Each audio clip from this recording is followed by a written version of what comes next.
What's going on, everyone? Welcome to another episode of Fire is Fire. We're happy that you can join us. I'm joined by my co-hosts, the talented RJ Ellis and Dr. Brian Paul. What's up, everybody? And today we have a super special episode, another great episode. I got to meet George in Palm Springs. I met him through Sam and Julian at the Dab Logic booth, and he had some absolute fire in his jar. And I'm so excited to come on. We're going to be talking to LA Family Farms. We're going to be talking history. We're going to be talking the current culture, and we're going to be talking hash and going down the rabbit hole. So without further ado, please welcome George. Hey, what up? Thanks for having me, guys. On, brother.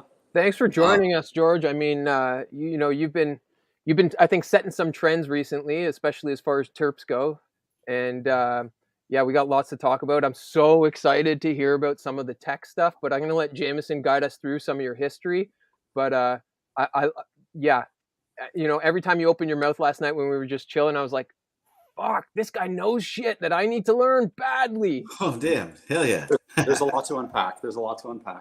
Absolutely. So, George, you have accomplished something that very few people have been able to accomplish, where you're actually running a farm with your family, a licensed facility in LA under LA Family Farms. Like, congratulations for that. I know that was a long, arduous road. And I think that all of us in the industry kind of start out with that goal, and not all of us can make that happen. So I think that's very cool. And before we get into LA Family Farms and everything that you guys are all about, we like to start off the show going into the history of the people behind the brands and what made them. And so I think what I want to know is, how did this all start for you, growing up in LA, and where did your love for cannabis begin?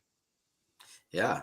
Well, you want to take it back. I mean, I moved to Los Angeles when I was 18. But my love for weed came when I was in high school, smoking weed, rolling joints and selling them for $5. That was always the gig. You would buy weed to supply your own high, right? You didn't want it got too expensive even back then.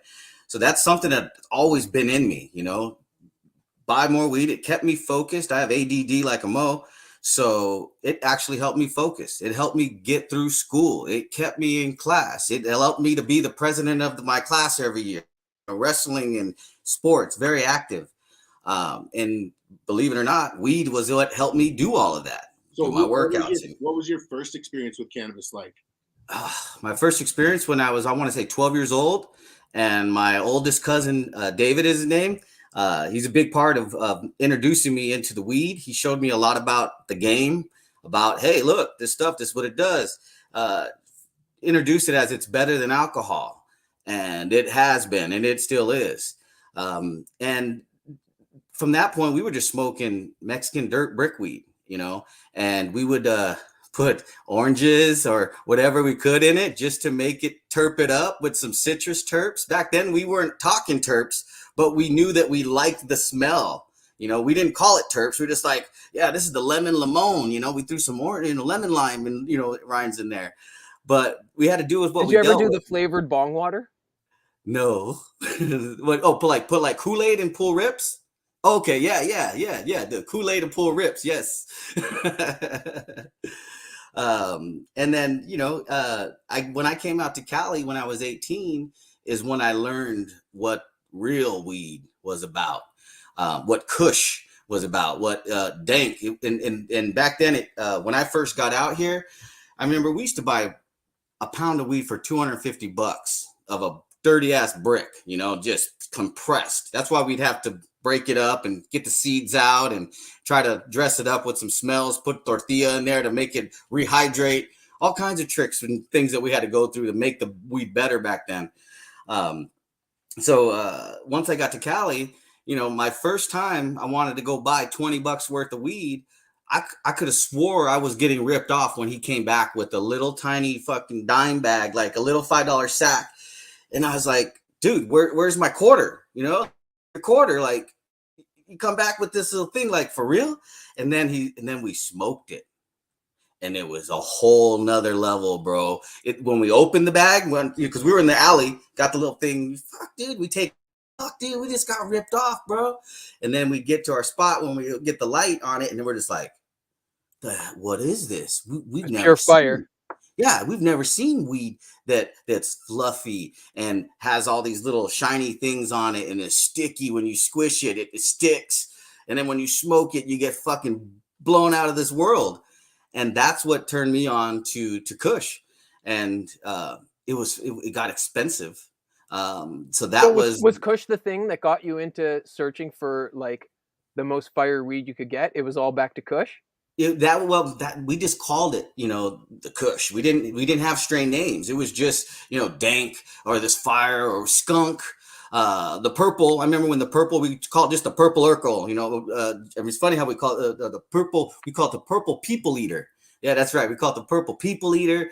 We just make up names because our homies grew it, and we weren't really hip with names. You just called it what it looked like. And then the OG scene started picking up when Dr.Greenthumb, the rap scene started getting into the weed. The OG got heavy. We growing the same OG cuts. So we got in the loop of that circle of sharing those genetics. That once the OG hit. What year was that when you moved there, George? Want to go back into the 96, Yep. 97, era, that time. And that's when OG was rare still.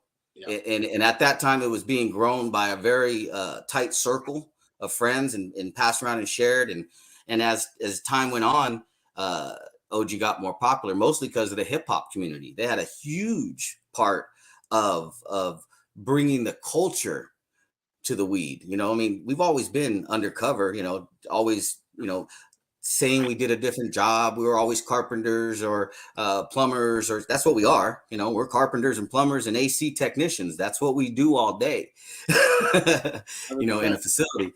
So, growing up, we were very low key about, that's why my name, George.Greenthumb, all these different names that we use to protect our identities and our family, good stuff like that. So out in Cali, just, the goal was to get as much fire into our lungs, and then fuck, let's make some money at it while we're at it, and that same drive it's never ending. Like to this day, we know we can do better than what we just did. We will never think that all right, we made it, we're done. Let's just pack it up. We're good. It doesn't work like that. It's like we're constantly analyzing what we did. We're going to try something new, and damn, that didn't work. So let's go back to what we did. And then when you're in cultivation, you only get like 5 or 6 shots a year, when you're rotating rooms, so it's a long, slow process. So we've always tried to collect as much data during that process and try to small things at a time instead of making these big changes and not knowing what really was working and what wasn't working. We were used to having our body in the grow room every day. Your body is probably the best ecosystem thermometer, hygrometer, whatever you want to call it. Once you get used to that room and in that environment, you can walk in and you can be like, yo, this corner right here, it ain't right. There's something about it. There's either a fan out, a blower out, something's popping on this corner that ain't right. Those are the important things that we were always just with the plants, dissecting them. That's why I'm into the data collection. We're always, even now to this day, at our facility, Mo Morris, who's the main head cultivator there, he's all over the data, and that's what makes us, I believe that's what's apart, never satisfied with our work. We're always like, what got us that, and how can we continue to get that, and how can we get better at the same time? It's that approach, you know what I mean? Like the deep delve into the analytics that absolutely does set you different, because you know what I mean? It's not just I feel this or my personal opinion's that. It's like numbers don't lie. You know what I mean?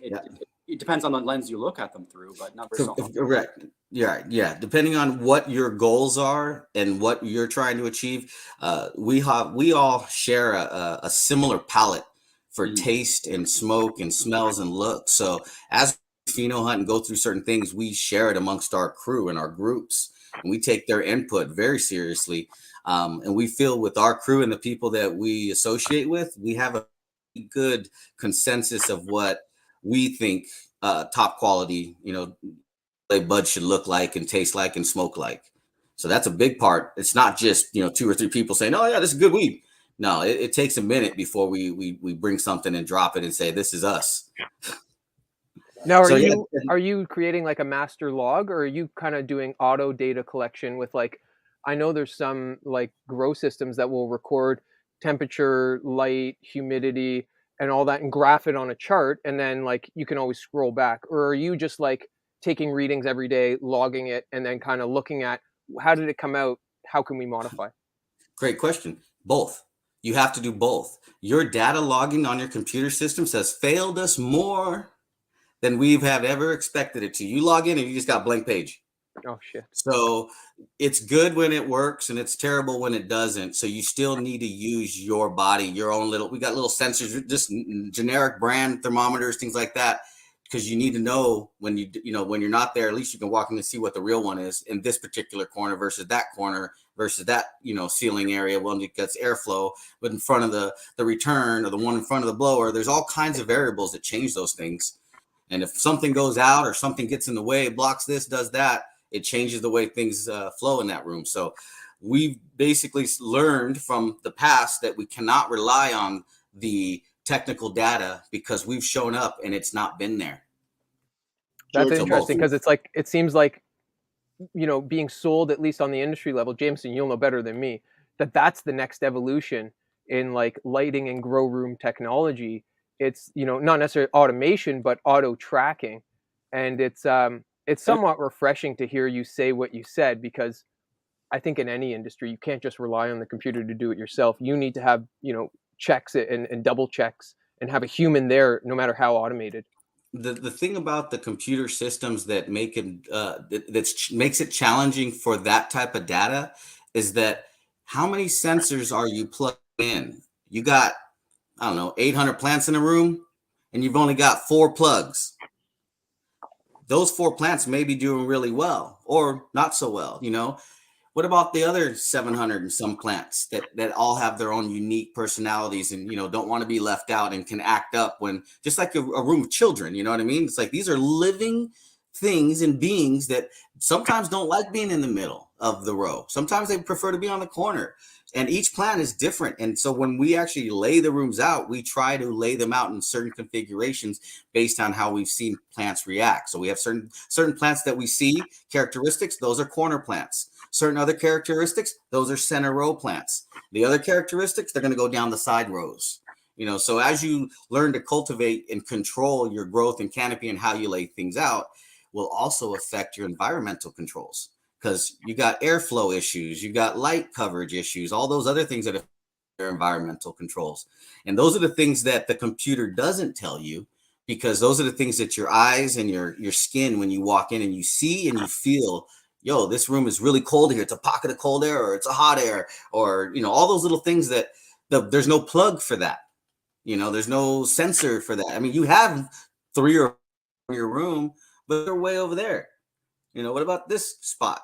So it's important to have the physical connection.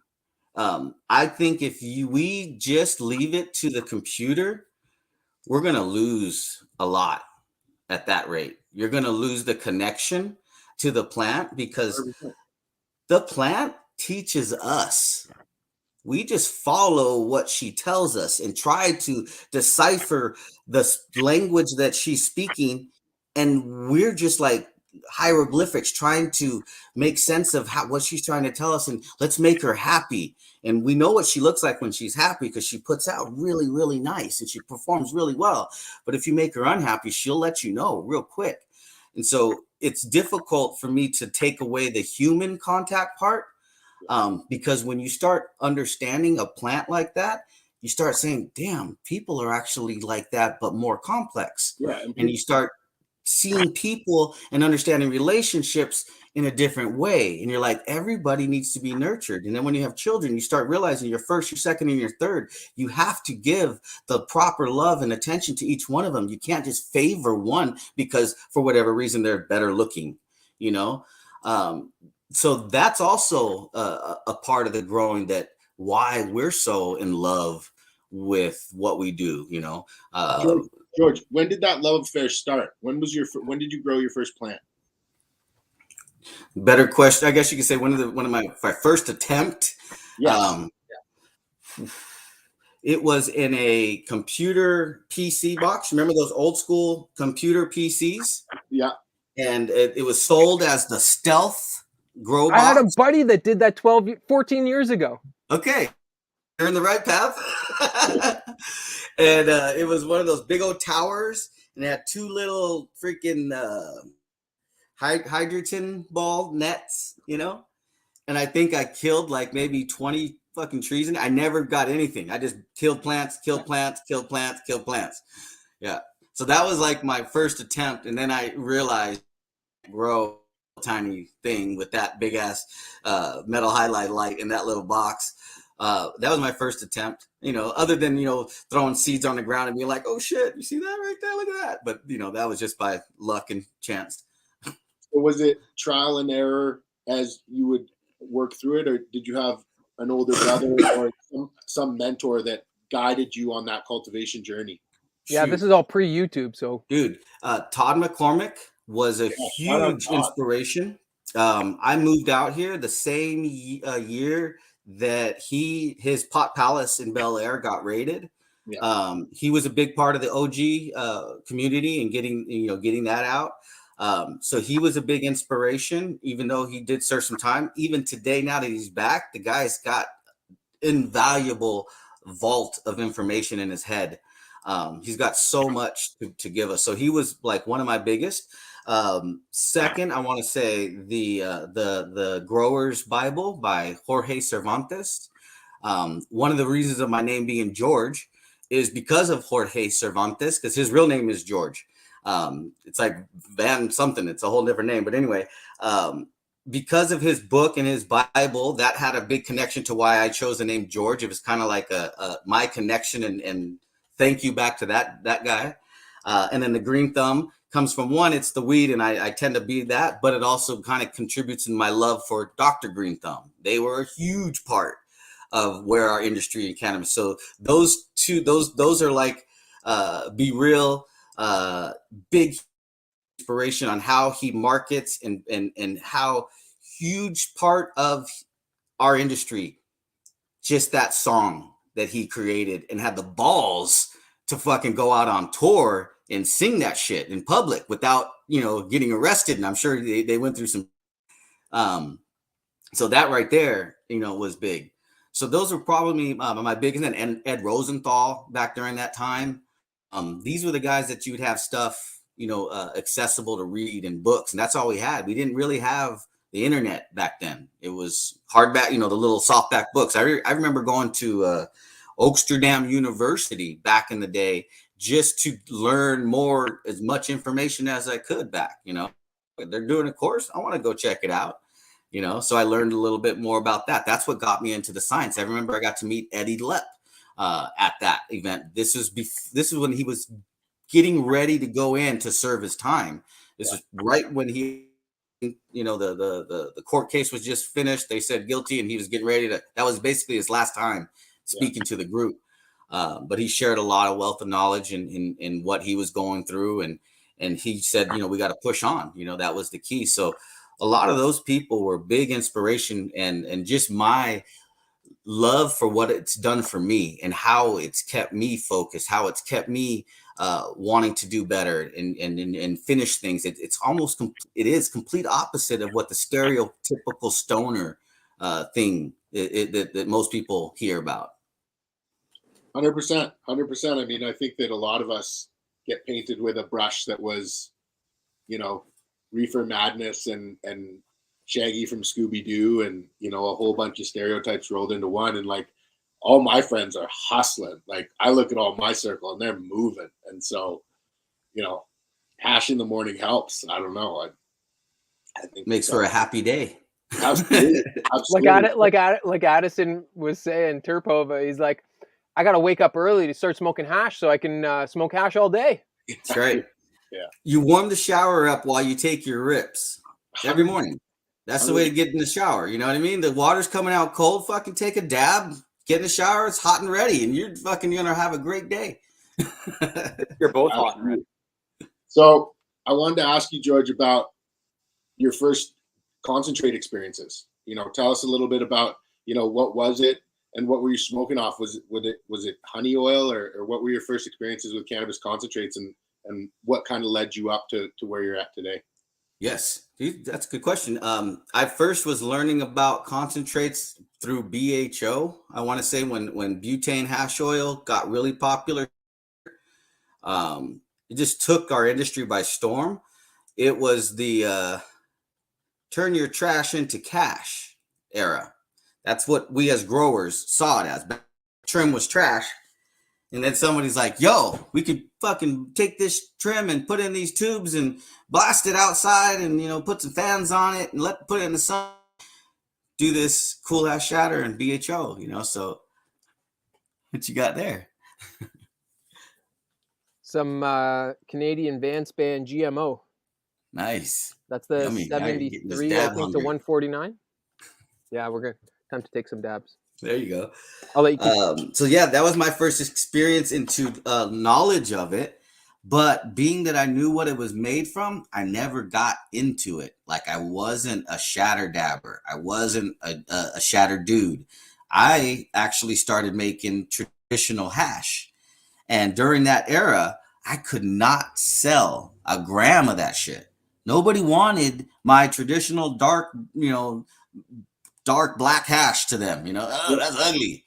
How were you making that? Walk us through like your first couple of times. What did that look like? Dude, it was Frenchie Cannoli was my mentor for that. And it was basically go buy some ice at your store, get yourself a little washing machine, go out in the backyard and have a good time. Smoke some bongs, throw some weed in there, spin it up, sieve it, dry it out for a couple of weeks and fucking smoke it. And that's what we did for the longest time, not realizing how terrible of hash we were making. But it was good enough. We would rather smoke that terrible hash than the BHO product because we know at the time, and looking back now, even more so, it most likely was not purged properly. You know what I mean? You look back, and I know. Definitely not purged properly, and definitely canned gas that was not filtered and not distilled and not refined. Oh yeah. And not to mention all the pesticides that fuckers, they would spray all the time.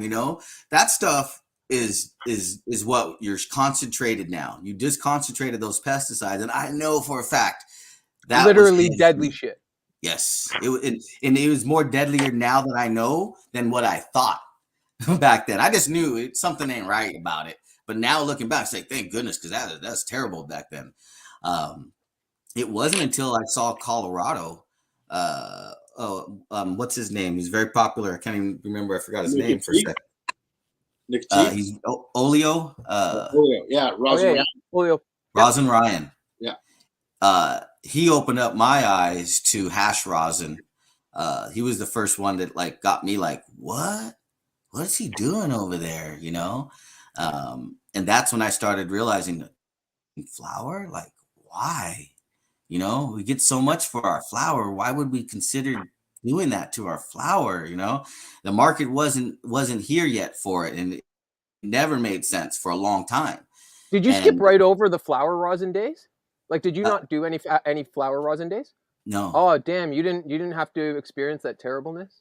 I did play with it, but we never took it to market. I used to do the sessions and sell stuff at the sessions and things. But I never took our flour rosin to the market.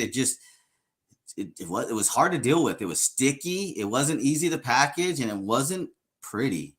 Yeah, it burns not clean. And it was not comparative to anything out there. I didn't last very long pressing flour. It didn't go well with me and the press that I was using at that time. Did you? And what was your first press? Were you using the hair straightener on your bubble hash, or did you you realized, oh shit, I need to ball out. We're getting the big boys. We're getting the 20-ton. We played around. I wouldn't say I used it for a regular, on the hair things. We played around oh, get the hair press, give it a shot. But it wasn't something we implemented as let's use it every day. So yeah, we played with that before, but my first press was a CRD Inc. 20-ton press, weighed like 300 pounds. The plates, I think, were 10 inches by 4 inches, I believe, 10 by 4. The thing was literally, I want to say, almost 3 feet tall, 2.5 feet tall, something like that. And it swiveled, so it had that drip tech. And this thing is like a boat anchor. That's how heavy it is. I still have it. It's still part of my collection. I haven't used it in a long time. I do use it for other purposes. You know what I mean? I still use my presses. I don't only use my press just to press rosin. There are heating plates, there closers, there clamps. There's all kinds of good things you can use your presses for, depending on how wide it can open, how big it is. So, yeah, that was my first press. So who talk about your scale up from hearing about hash rosin from Rosin Ryan to really getting into it? Was that a self-discovery, searching on your own, or did you have other mentors or influences there as you learned? I want to say that he was my biggest influencer of that, because I knew nobody else that was doing that. I didn't have anybody to go and say, hey, how do you do that? So I was just looking at pictures and trying to figure out, how do they do that? You know, still to this day, I look at people's pictures and say, how do they do that? You know, that's the beauty. It's like, it's never ending, you know? So yeah, I just saw it and I just kept trying and kept trying. And I was only messing with dry cured material at this time though. I still didn't play with fresh frozen. The ticket we were getting on our fresh frozen, on our flour, was ridiculous compared to what you would get for the rosin, maybe, because we didn't know how. We didn't have a market for it. So it was like, no, let's play with our trim, you know. So, with that being said, were you watching the market and waiting for the market to catch up on the rec side to enter that, or were you getting ready and just trying to lead the market into it? We were still in the traditional market, in the trending market, and we've always had our ear close to what's hot, where people are wanting, and kind of that thing. We saw that the fresh frozen market was starting to get popular in Colorado, and California was still behind. They still weren't there yet. I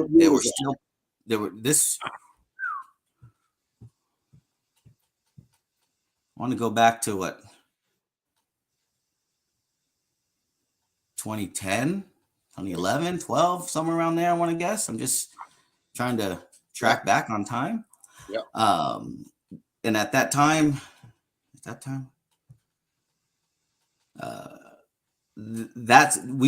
I still couldn't, like I was saying, we couldn't figure out it didn't make sense for us to use our flour, but the trim. So this is what caused me to start trying to make a better quality hash using the trim. This is where the backwash technique was created. This is where I originally started up with the backwash tech. Awesome. I would practice with different types of techniques constantly every night. And it wasn't until, I want to say, 2015 when I actually stopped growing weed in my garage and built a freezer and made a hash house in my garage. So that was my new thing. And once I did that, I was like, dude, this is the best, bro. I can fucking turn out strain after strain after strain. Like, I don't have to wait a whole, 60 some days and then dry. And like, I just get the end process. Today we're going to do Kush mints. Tomorrow we're going to make ice cream cake. Yeah. Tomorrow we're going to make Kush cake, mix that shit. So it got air dry at that time in 2020. Before, when I was making the traditional hash, it was air dry.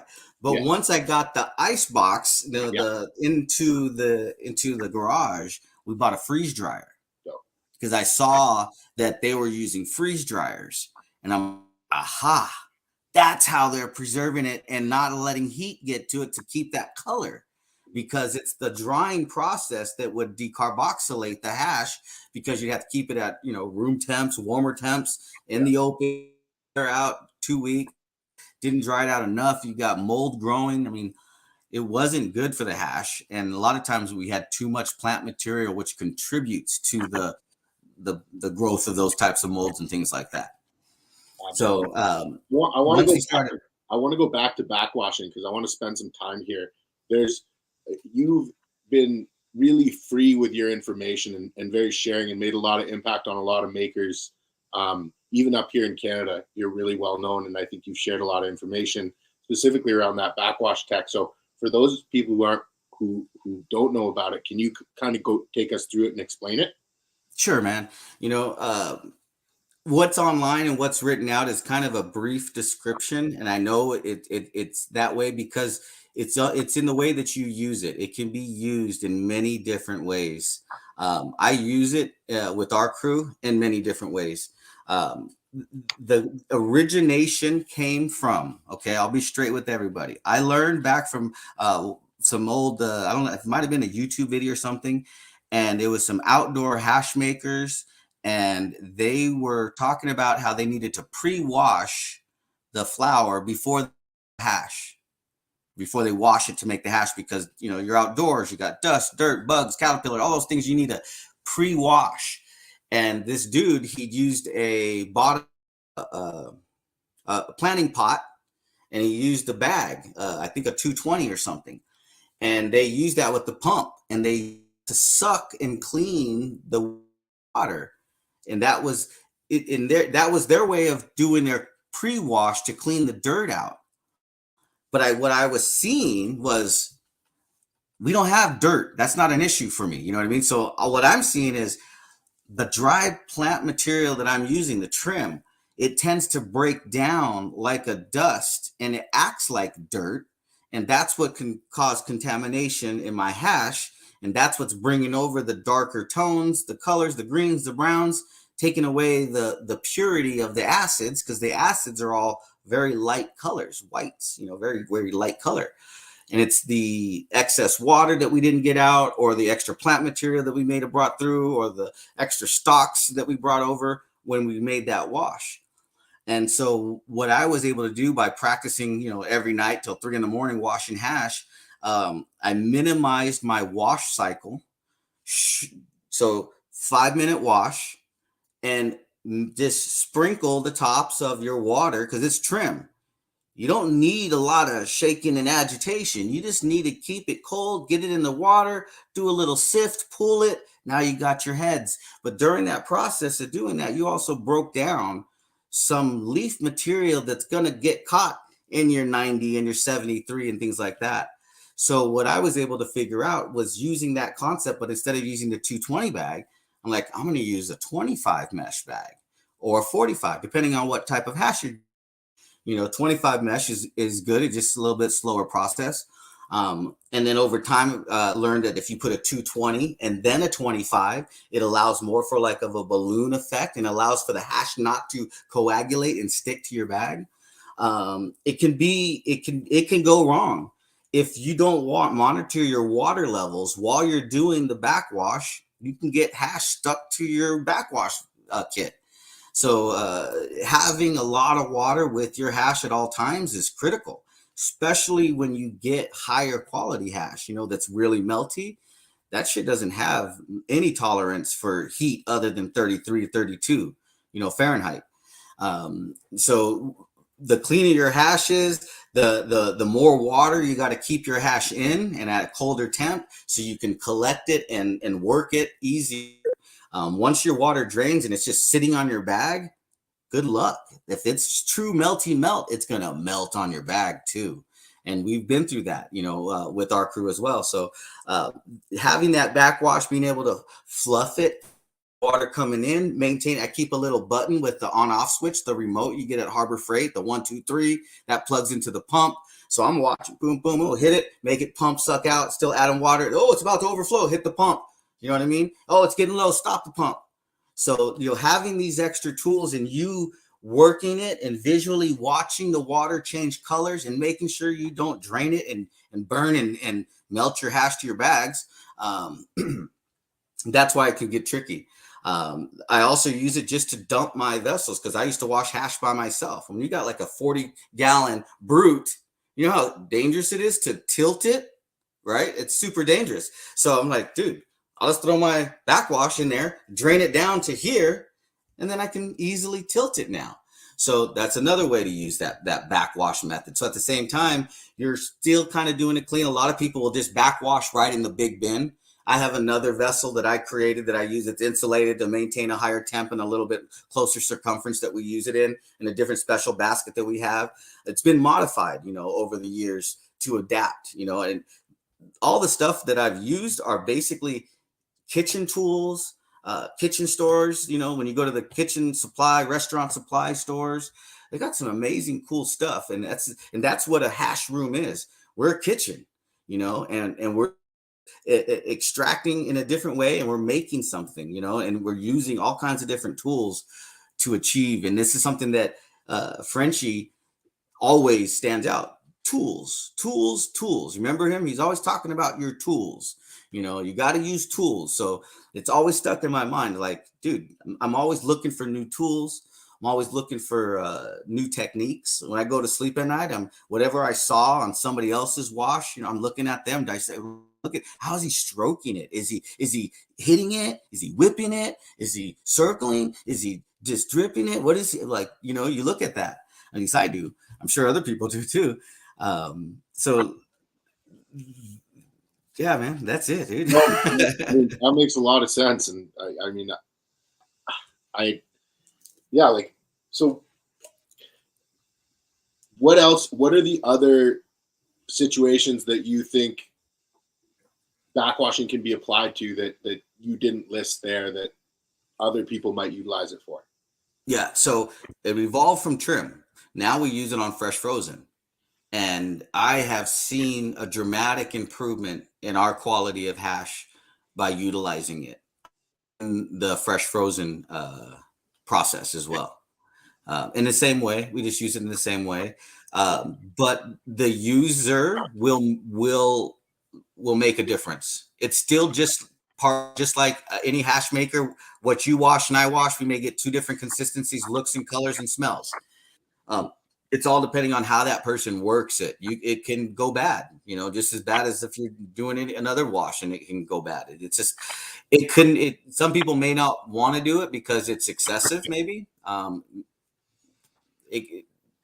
You got to try it, I guess, and then just be gentle and try it and see if it works for you. From the people who have attempted to try it, they've seen some better results. And I know we use it every time.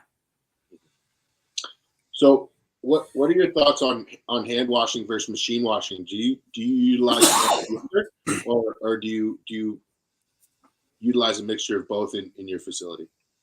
Both, but it's primarily hand washed, and the machine is to finish it off to verify the yield. The machine can be used and it can produce some really good product as long as the weed has been properly soaked, properly opened, properly pre-hand wash agitated. So therefore it works good in the washing machine. And that's why we use the washing machine at the end of our hand washes to just finish it off. It helps me to collect that data. So when we go and review it the next day, once the freeze jar is done, we can look at the numbers and we can see where do we pull the best. We always want to see the best coming in the first and the second, and the third and fourth. That should just reassure us that we got it all in the 1, 2, and the 3. Once we get consistent with those results, we get rid of the fourth wash. That's our evolved to. I know a lot of people out there do 8, 10 wash, 15 washes. I mean, I've done those days. I used to think that you have to do those washes and to maximize your yield. But during those days, I wasn't documenting my actual numbers. I was just washing blind And if dudes online's doing 15 washes, so I should do 15 washes. But how do you know? You know what I mean? So now that's what caused me to create that chart. Because I was like, do we really want to do 15 washes? That's excessive. Yes. Do you want to talk a little bit about the tickle tech? The tickle tech, sure. If you were to look at the back of that Pelle Polari book, there's a chart in there, and I call it pre-soak, and then the I think what they call it, the first. Yeah, we got the pre-soak, and then the pre-wash. And the pre-wash is where we like to apply the the trike tickle. Actually, it's actually the trike tickle. And the point of that is that my thought process is this: we just froze this plant, right? It's sitting in -10-degree deep freezer, and we're gonna bring it out, and I'm gonna put it in 32 degrees, 33 degrees water. I'm gonna pre it, but I know it's still a little hard. It hasn't completely saturated. And that big old ball of weed that's a frozen ball of ice cubes, basically, if I were to drop that, it would just shatter into shards and be a terrible wash because it would contaminate your hash down on your lower screens. So I'm like, okay, we got this ice cube. We need to pre-soak it, get the saturation going. 30 minutes is good. Now let's do the pre-wash. That's when the trike tickles come on. And you're literally tickling it to open it up, let her expose nice and gentle. You just want to have a little foreplay, in other words. You know what I mean? You just want to get things warmed up slowly but gently before you get into the full extraction method. When you get into the full first wash, then you can start the dance. Then you can start moving. Listen up, boys. Around. This is for your sex life too. Yes. That's what I always like to joke. I'm like, slow down. Don't hit it so hard, man. It's not gonna, it doesn't come out so great. They're not going to come back. It's like, you got to work it, and you're going to be a better lover, when you slow it down and enjoy the process. And then you can start to visualize this flower being hard and then flaring open as you trike tickle, as you wash, and as you allow it freedom to allow the trikes to fall off. I'm not a believer that ice is needed to shear the heads off. I think the heads are already frozen enough that if with the proper cold temperatures and the vortex, they will naturally fall off by you assisting it, but without over assisting it. You just got to help it. And each wash, you can get a little bit more aggressive as each wash progresses, being the last final in the washing machine, which is the most aggressive. And we've also found by applying these techniques that the washing machine still spits out beautiful rosin. And it's because I believe the plant material has saturated enough that it's pliable. It's now just it sticks to the screen and it gets tossed out. That's your trashish, right? All that fake floof, that hash that people will see, oh, that's hash. And then you grab it and you squeeze it and it like fluffs up. That's floof. That's your stocks. That's fake hash. Like, don't fall for it, man. Don't collect it. Don't put it in your rosin. It's going to just make things worse. And that's what I call trashish, because it's like, nah, maybe edibles. Yeah, you can make edibles. Yeah, but no.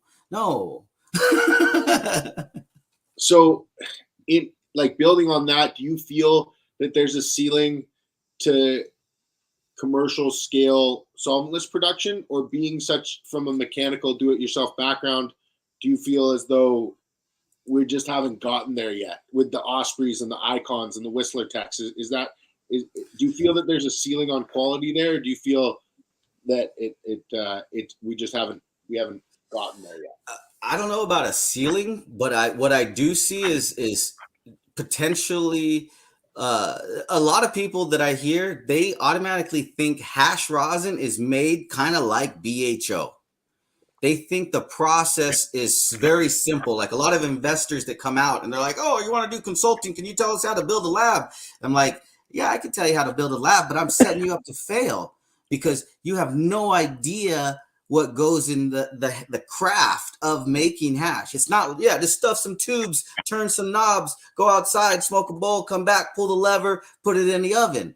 It's not like that. Nowhere You don't near hop that. in a Ferrari and go on the racetrack and think you're gonna fucking win an F1 type shit. I mean, it goes down to your gardening practices. That's one of the biggest reasons why I am with Los Angeles Family Farms is their love for the plant and the care that they put into our day-to-day activities. We're not just growing flour, we're also growing for hash. Two total different concepts on how you harvest, how you trim, how you collect your trim, how you store that material. When you are a hash maker and just working on contract, there's benefits. Yes, you get to go and choose those good farmers, but sometimes you have to go through a lot to find them. And it can be challenging. It's inconsistent. You don't have as much control. At least where we're at, we're involved from the pheno hunt, from the seed pack to running the phenos, to running the washes, running the rooms, watching them grow, putting them in the flowers. Then we get to add them in our pre-rolls, match the rosin. So now you get a concentrated version of that same flower. There's not, I don't know of that many. I don't know one off the top of my head of another single source facility that actually only makes rosin from the flower that they grow. I mean, I'm sure they're out there. I'm just not off the top of my head, but I know that we're one of the few that are out there, because I know 710 Labs, they cultivate too, but they also source. Papa Select, very good brand. They also source. A lot of the major brands out there, they source. They may also be connected with the cultivation, but they also have the ability, and they do source. Where we're sticking to our single source, so that's kind of the angle we want to stick with. What we grow is what we wash, is what we put in our product, straight across. We're not bags. That's what we like to call the other brands that buy other people's weed and put them in their bags. Yeah, no, I think that's super admirable, man. And I think like it just adds another level of care, being able to keep it inside the facility, and you're not transporting it. It's not going anywhere. It's being moved maybe hundreds of yards instead of hundreds of miles. So I think that's something super attractive that everybody should know. Like, I think that's something to be very proud of. Hold on, Jameson, I want to jump in and ask a question. Yeah, go. So I've heard some people talk about like yields from the type of buds that they're washing with fresh frozen. And your trike tickle really intrigues me, because some people have said the best hash plants to wash are going to be those airy, frilly buds, because you can get into the deeper one. Do you think, well, okay, yeah, but do you think the trike tickle opens up, like, because you were explaining that, do you think the trike tickle is now allowing some of these maybe lower yield, strains to actually then be a better hash strain, because they have the terps, they have all these other things? Yes, the tighter the nug is, the harder it is to get it to open up early. So you have to gently allow it time to open up. If you throw it in the washer too soon, it's just going to pulverize into dust, and you're going to get green tainted, brown looking hash. By slowly allowing it to rehydrate, absorb the moisture, and not be a solid ice cube. When you throw out that weed, when you're done with your washes and you throw it in the trash, that bud should be filleted open. You should be able to grab the nug and be like, okay, it got filleted open. Like it just, kind of opened up for you. Those are the ones that you're going to most likely have to go 4 washes, versus the ones that are more open, 3 washes, things like that. So this is where the data sheet helps you determine how you're going to do your next wash. I'm a big fan of saying, if somebody gives you 5,000 grams, then do 5 1,000 gram washes. You know what I mean? Don't blow it on your first go. Your first go may be, it's your learning. You have to learn about your plant. Unless you've already done it and you know what to expect, then you go, all right, got my plan. I know how this one reacts. And then you're going to do your best to do that same result. But when you get a new cultivar, don't just throw it. A lot of people are quick. Oh, I'm gonna wash it all tonight.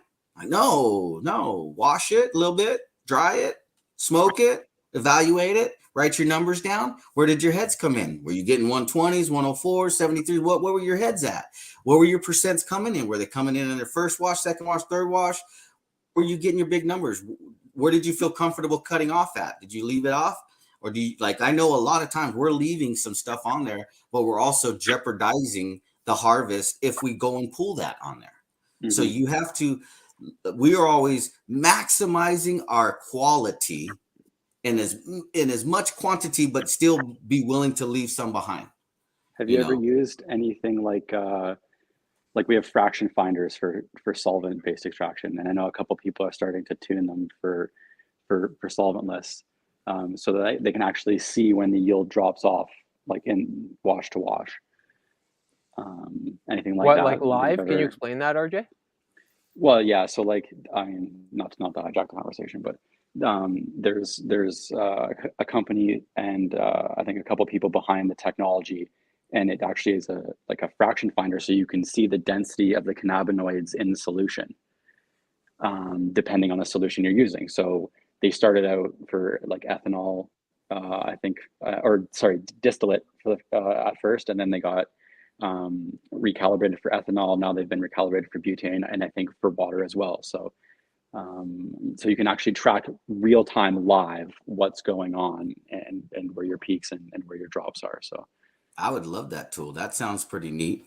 Okay, I'll kick you that information after. I'm all about that stuff. I used to use a TDS meter to maintain, because you're pulling out nutrients. You know, all those colors and stuff is nitrogen, calcium. All your nutrients are also coming out. And so that was one way of me knowing when I needed to drain my wash. So like, oh, this water is saturated at this EC. We need to drop it and refresh this water because whatever my head at that time, I was like, it's oversaturated. So I want to talk a little bit more about yields and hash yields in the industry. And I don't feel that we're necessarily always comparing apples to apples, and everybody has a little bit of a different way of calculating yields. And some people are, I grab everything, and some people are just measuring the 70 to the 160, or, everybody's a little different. Is that something that concerns you in the industry that you put a lot of thought into, or is it just, stay in my own lane and we do it how we do it? And how do you calculate your yields? Yeah, I mean, I know a lot of people like to collect the full spec version, but I don't learn anything from that. I'm looking at what can we learn from this hard work that we just put in. We, since growers, that this information allows us to translate on how we act with it in the grow room. So maybe that's why I am so particular about hitting every bag. I want to know the head sizes. I want to know that orange wasn't picked when that orange was still green. I want to make sure that orange has fully blossomed to that juicy, citrusy, juicy sweetness that we're looking for. If you pick that too early, it's going to be a little tangy. I mean, little just not terpy, Yeah. And we've experienced with pooling early on plants, and we document it, and all we got was a lower yield, smaller heads, and it's not as terpy. I'm like, okay, I don't like that. That's a big thing out there for all you kids pulling early for your white hash rosin. It's not. You don't need to, especially that's all that matters. Less terp. If you're indoor, there's no reason to pull early. Our plants, unless you burned your plants and did something else, that's different. But if you're indoors, you're not subject to the harsh daylight. You're not subject to all the soot in the air, the pollution, the dirt, the bugs, the oils that you have to protect your plants with. So you don't have to worry about your colors changing as much. So that's another reason why outdoor farmers would pull early, is to avoid a lot of those issues. Therefore, and a lot of times these plants were humongous. They grow beastly. So they actually have a better yield in a term, because maybe the way they grow a little bit airier, but they're still terpy in that living soil environment. Whereas in indoors, we don't have any of that. So we can go full term and it still is white. We just get a bigger yield, a bigger head size, and I believe it's terpier. You've got bigger bulbs that we're collecting, and those bulbs are loud. George, when you're running a new cultivar, how many bags are you running? Of seeds? No, Maybe 1 or 2 bags of seeds. No, in no, your wash. your bag set. Oh, Yeah. oh, how many bags? Okay, I'll go down them. We use in our wash vessel when we're about to pour the hash and sieve it, correct? We use, I'll start from the bottom, okay? At the end of our drainage, we have a 25. At the next bag, before that, would be the 45, 73, 104, 120, 150, 160, Oh, wow. 190, and the 220. Wow. That's a big set. Yeah. If I had the 250, which I'll probably get next, I want to play with that. I want to play with the 250 in my wash vessel so I can use that as the separator of the trichomes when they drop. I don't want to use a 220. I want the holes to be big enough so then I can actually use my 220 as a sieve. Yeah. I Instead was of going to say, using what's the biggest size that you've gotten beautiful heads at? 120 to the 149. Yeah, the 120 to the 149, you get some big heads. If there were to be something in the 150 and up, I like to believe that these are heads that have fused together, and there's like 2 or 3 or 4 heads that melted and can't pass through the net. That makes sense. I mean, I don't know. Maybe there's some cultivars out there that are making some huge heads, but we personally haven't pulled beautiful, heads in the 150 plus. I usually tell them that you didn't rinse it, you didn't keep water in your hash, you allowed it to melt and coagulate, and now it's stuck and it can't pass. And so that's why it's important to keep that water in your hash together. Don't let it get too and coagulate and blend in. So that's an and become a big interesting head. point then. So when people tell me that they're getting fire in the 160 to the 180, I wonder if it's just that their water and their hash hasn't been kept cold enough as they're doing that, and they've gotten stuck together, and they've got heads that are stuck together, and it's still fire because it might be like 90 micron heads that are stuck together. These are all questions that have to be answered by that hash maker. I mean, he may be having some big heads. We can only guess, right? And if he does, that'd be cool. I wish we did, but we don't. But yeah, that's from my experience. I've noticed that if you keep hitting it, you'll break them down and they'll fall through and they'll go in your 120, but it's also the different techniques that we use are 220 and our 190. I'm using those constantly to sieve that first wash. So they'll go through the 220, 190 3 times before they even hit the vessel. You know what I mean? Because we're sieving those big chunks out before you start the agitation. You don't want to agitate big chunks. You're just going to break them down. That reminds me of out early. It reminds me of my wife cooking with, like, if she wants to make a really good cake, you have to like sieve all of the flour, and like if you're using like what's it called, the really light sugar, the icing sugar, you got to like sieve it the same way because the chunks, it just doesn't work. It coagulates, it rocks up, and then it stays powder in a little ball. So I want to pivot a little bit to some really interesting stuff I saw in your interview on First Smoke of the Day, and shout out to those guys. Those guys are doing awesome stuff. Yeah.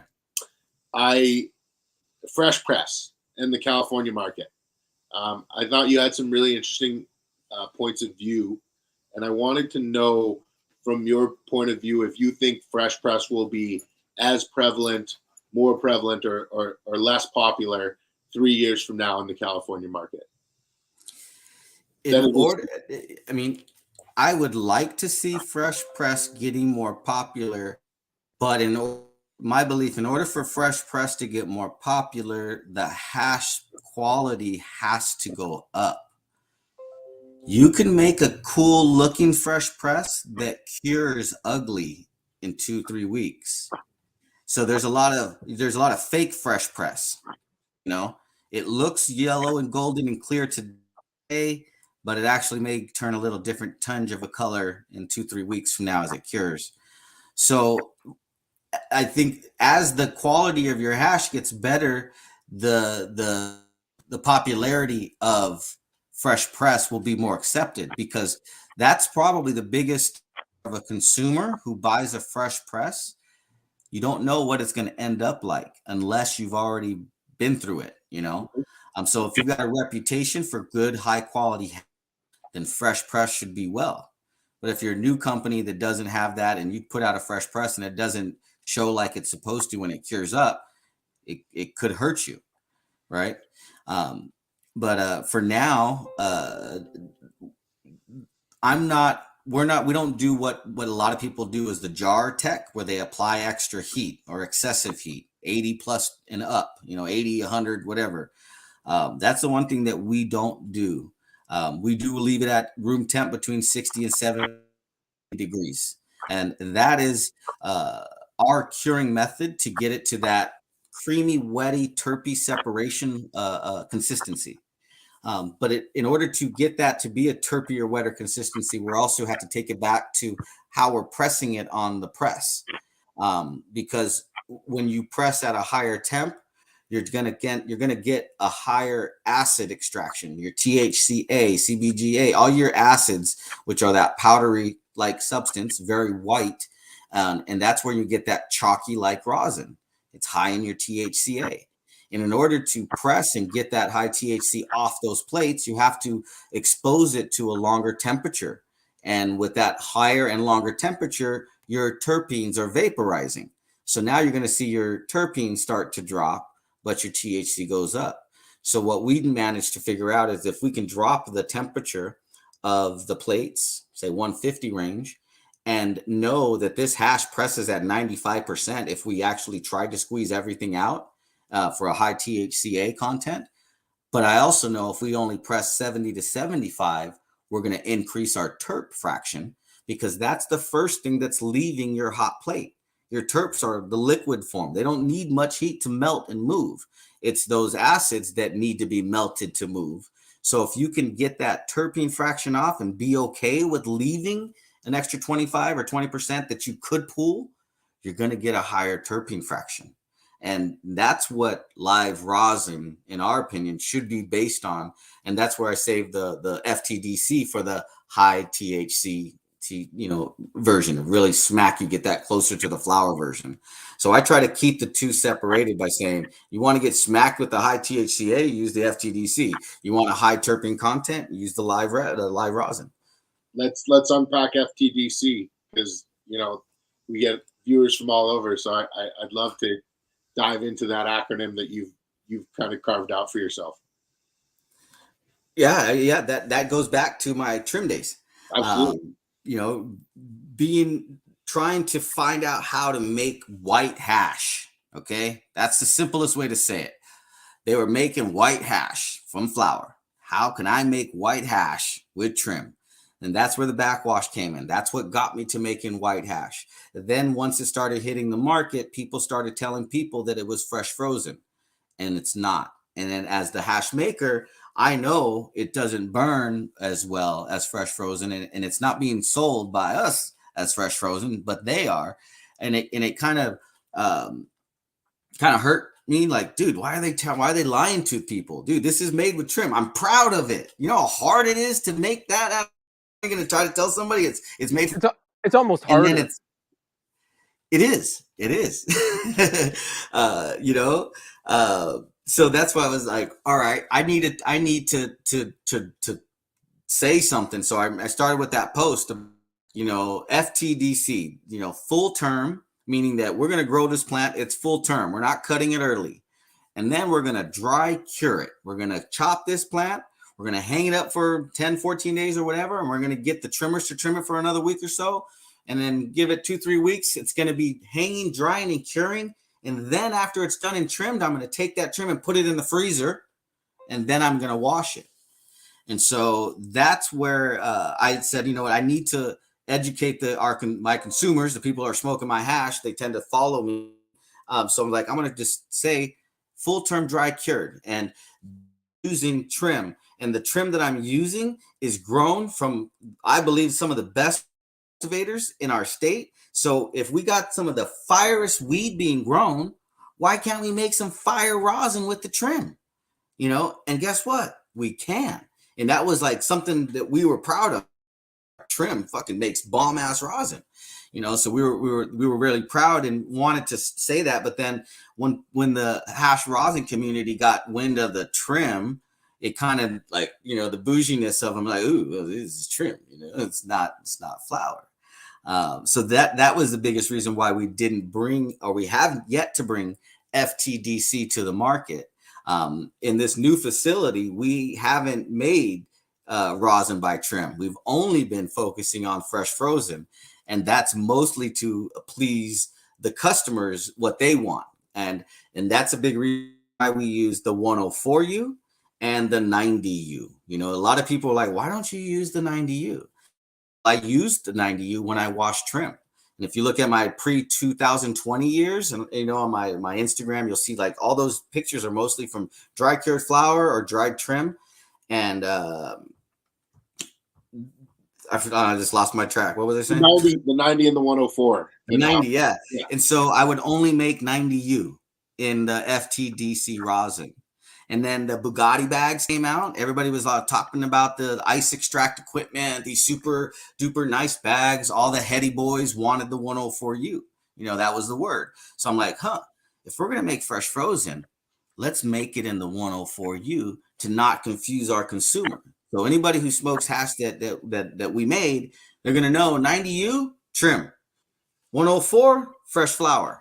That's just, we're just going to do it like that forever. We're not going to make a fresh frozen and 90U. It's understood. So that way people can't try to say, oh, this is flour. Like, no. He only makes a 90U in the trim. I like that. So being able to have an inside look at the plants as they're growing, and the finished product of the plant, and then how the hash comes out, and pheno hunting and being part of all that. What are your takeaways as far as limitations on this plant? Where do you think yields top out? Like, have we found kind of the maximums that the plant can perform at with the GMOs and things like that, or do you believe there's a lot more room for more resin to be produced on these plants? Yeah, I think there is more room for potentially more resin. It's all comes down to how the plant is handled.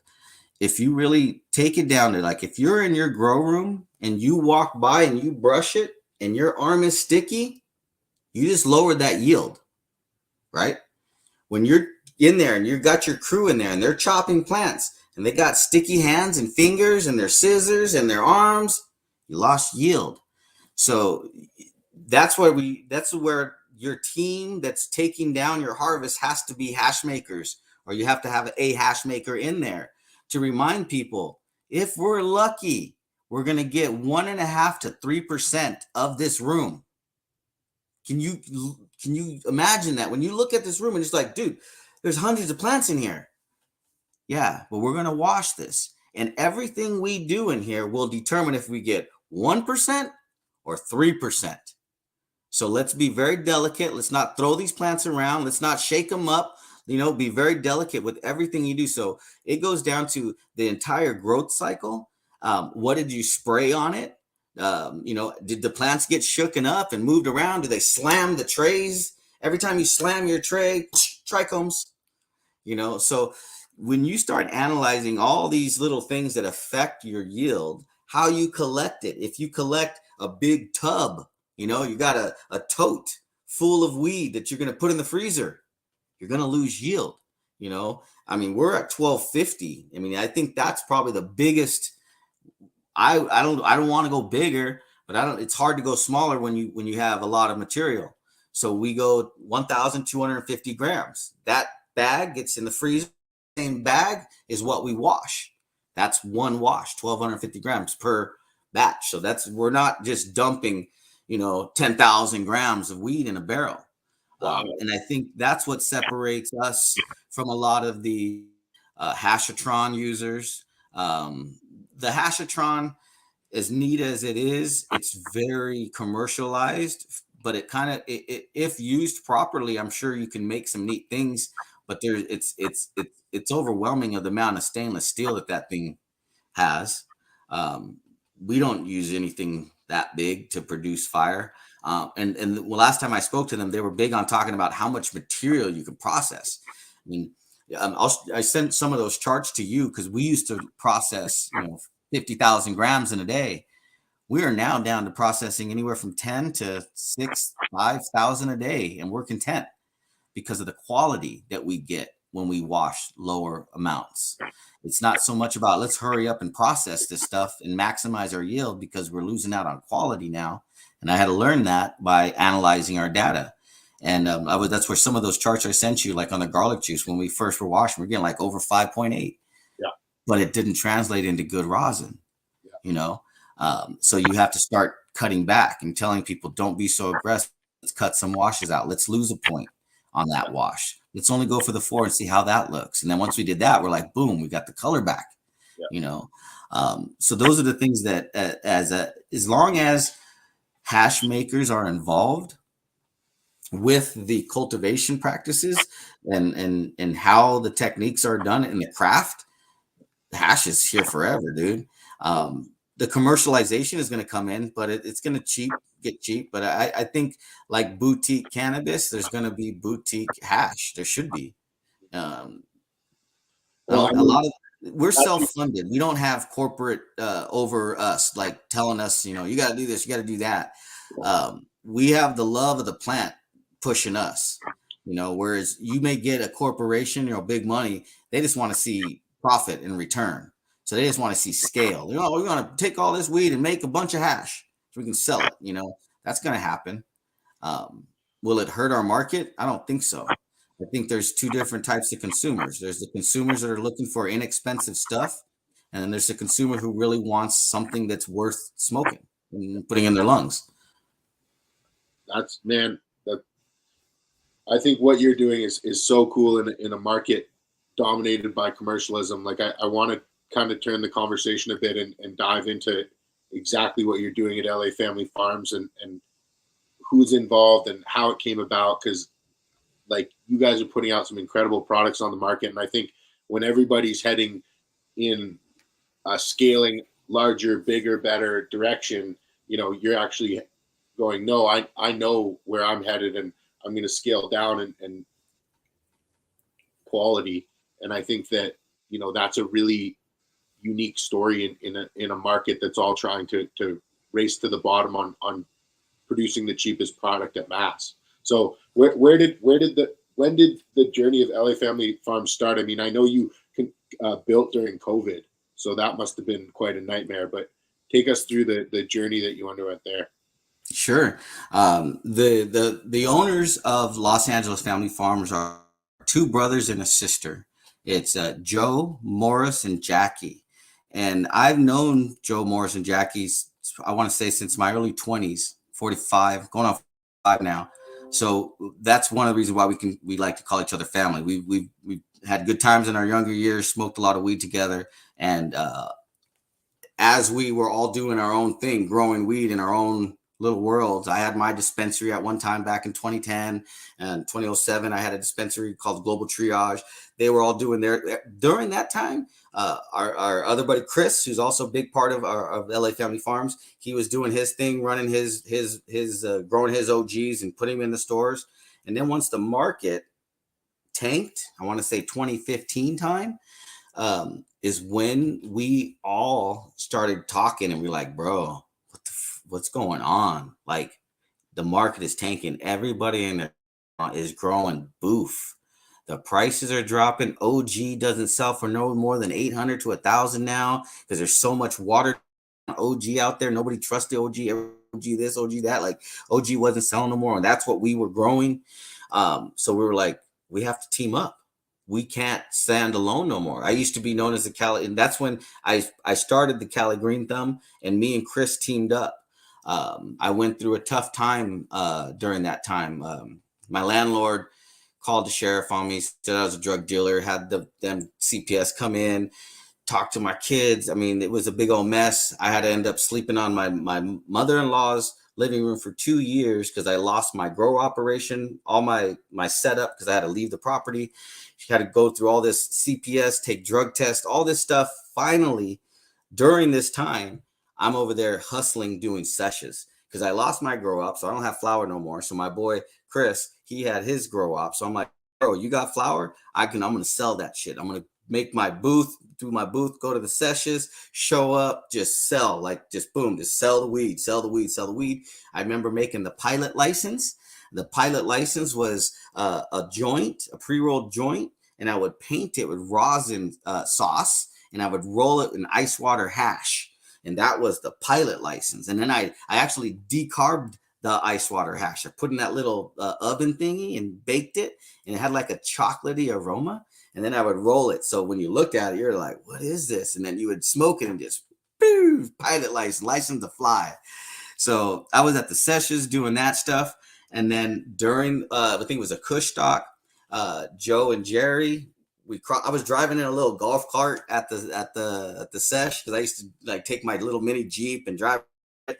And I'm driving like, yo, what up, Joe? What up? You know, like it's been a couple years. We haven't seen, like, what are you doing? I'm like, what up? You know, what are you doing? And he's like, yeah, dude, we're over here doing our thing. And so that's when he invited me over to go see what they're doing. And when I saw what they're doing, I'm just like, okay, we all right. We can do some of this. I can sell your weed too, you know. So we teamed up. I started trimming with them. I started being, you know, cleaning, just being a part of the team, doing whatever I need to be. I'm here now. You know, this is the next. I'm still living at my mother-in-law's living room, so I didn't want to go home. I mean, I needed to be busy. I got 3 children and a wife. And life just changed dramatically right now. You know, I just lost everything, and everybody in my family's questioning me. Why are you still doing this? Look at what you just did to your family. You know what I mean? Like, this is a major direction in life. I have to make a decision. You just about lost your children, lost your house, you're sleeping on the floor, and you still want to do this? You know? Yes, I do, because I can't see being happy doing anything else. This is part of the process. I knew what I was getting into, and unfortunately it happened, and I'm going to get out of this. You know, I'm going to work every day. I'm going to go out and hustle. I'm going to get out there. I'm going to put myself in a booth. I'm going to fucking show weed. Look at my weed. Want to buy some weed? Dude, I was all about it. Just getting out there, hustling. I had no other income. And that's when Joe came along, gave me more weed, and they had better weed, bro. That took us to a whole nother level. And then the next thing you know, we started making a name for ourselves, because we started putting stickers on the bags. LA Family Farms. We made the little round green stickers back in the day. People were digging it. Price went up on that because it was bagged. And, you know, that's what built us. And that eventually got me out of my mother-in-law's living room, got me into another house. And then that was the house that me and Chris on Craigslist found the ice house, the freezer at a sports bar grill that's closing down. They're like $500. You get it, you take it. We rolled up. It's all built in, drywall and shit. Took us 8 hours. We took hammers, fucking chiseled it out, pulled it out, yanked it out. Chris wanted to give up like 5 times. He's like, fuck that thing. I'm like, no, we need this. We need this. Got it out. We built it. Took us like 3 days to put it back together. Built it in my garage. I made a cool bot that we didn't have cool bots back then. But because I was into PID controllers, because that's how the rosin press worked. It was a PID controller. Heat on, heat off, heat on, heat off. And so I was like, dude, I just got to trip the thermocouple on the damn, mini split system. And I'm going to put a heating mat on it, and I'm going to heat it up to 80 degrees to trick it so it'll stay on below 61. Then I'm going to have another thermometer. And when it gets to 38, I'm going to tell it to turn off the heater so that thing can actually go to 60 below and turn off the AC. You know, I wired it all up, got all these wires hanging out, but it worked, bro. It worked. It would get my room to 38 degrees, and, you know, just got myself a little freezer. That's the definition of a G. Everybody listen up. Just the epitome of stoner ingenuity and just like raw hunger. Just no, but like to be man. backed up against a wall like bro. that, to be backed up against a wall like that, and not only come out swinging, but come out with a fucking samurai sword, like, fuck yeah, and just fucking chopping limbs off, like, super bro, hype, dude. You're a fucking inspiration. Like, not only are you a wealth of knowledge and just like truly humble, and like your approach to stuff, I like when you're doing analysis, you're not analyzing it the same way as everybody else. I said this the other day when we were talking. You're looking at this like an engineer would. And like, you know, I tell people all the time, like, you know, you don't need to go to school to be a scientist, to be an engineer. It's about like what goes on here with what you see every day. And like, dude, you're like an inspiration on so many levels. So like, Even the way you I didn't know that train, about you. Like even the way you're talking about training your staff and like approaching like a correction, like it was just like, man, like I wish that more people had like the understanding that like just that approach means a ton, but like that's how you make positive corrections. You know, we can get into that a little bit later, but like, man, like you're fucking dope. that's how you Thank you, inspire guys. That's people to awesome, actually man. get into this industry, man. Like you're one of the reasons why I think people would want to get into this industry, and we'll talk about that, you know, in a little bit. But like, you don't even talk about it as a struggle. It's just like it's just part of like the story Part of and the like just process. and There's no fun in it if there's no fight. So I think, yeah. you know, those high flyers, was it the high flyer? Is that what they were called? Pilot's license. Oh no, the pilot license. Sorry. Was that the inception of the hash roll that you're doing that you've brought to market right now? It was the beginning of it. And then Talk about those a I'll little get bit to because I didn't know the details of them. the hash hole was an evolution of me having hash involved with the joint.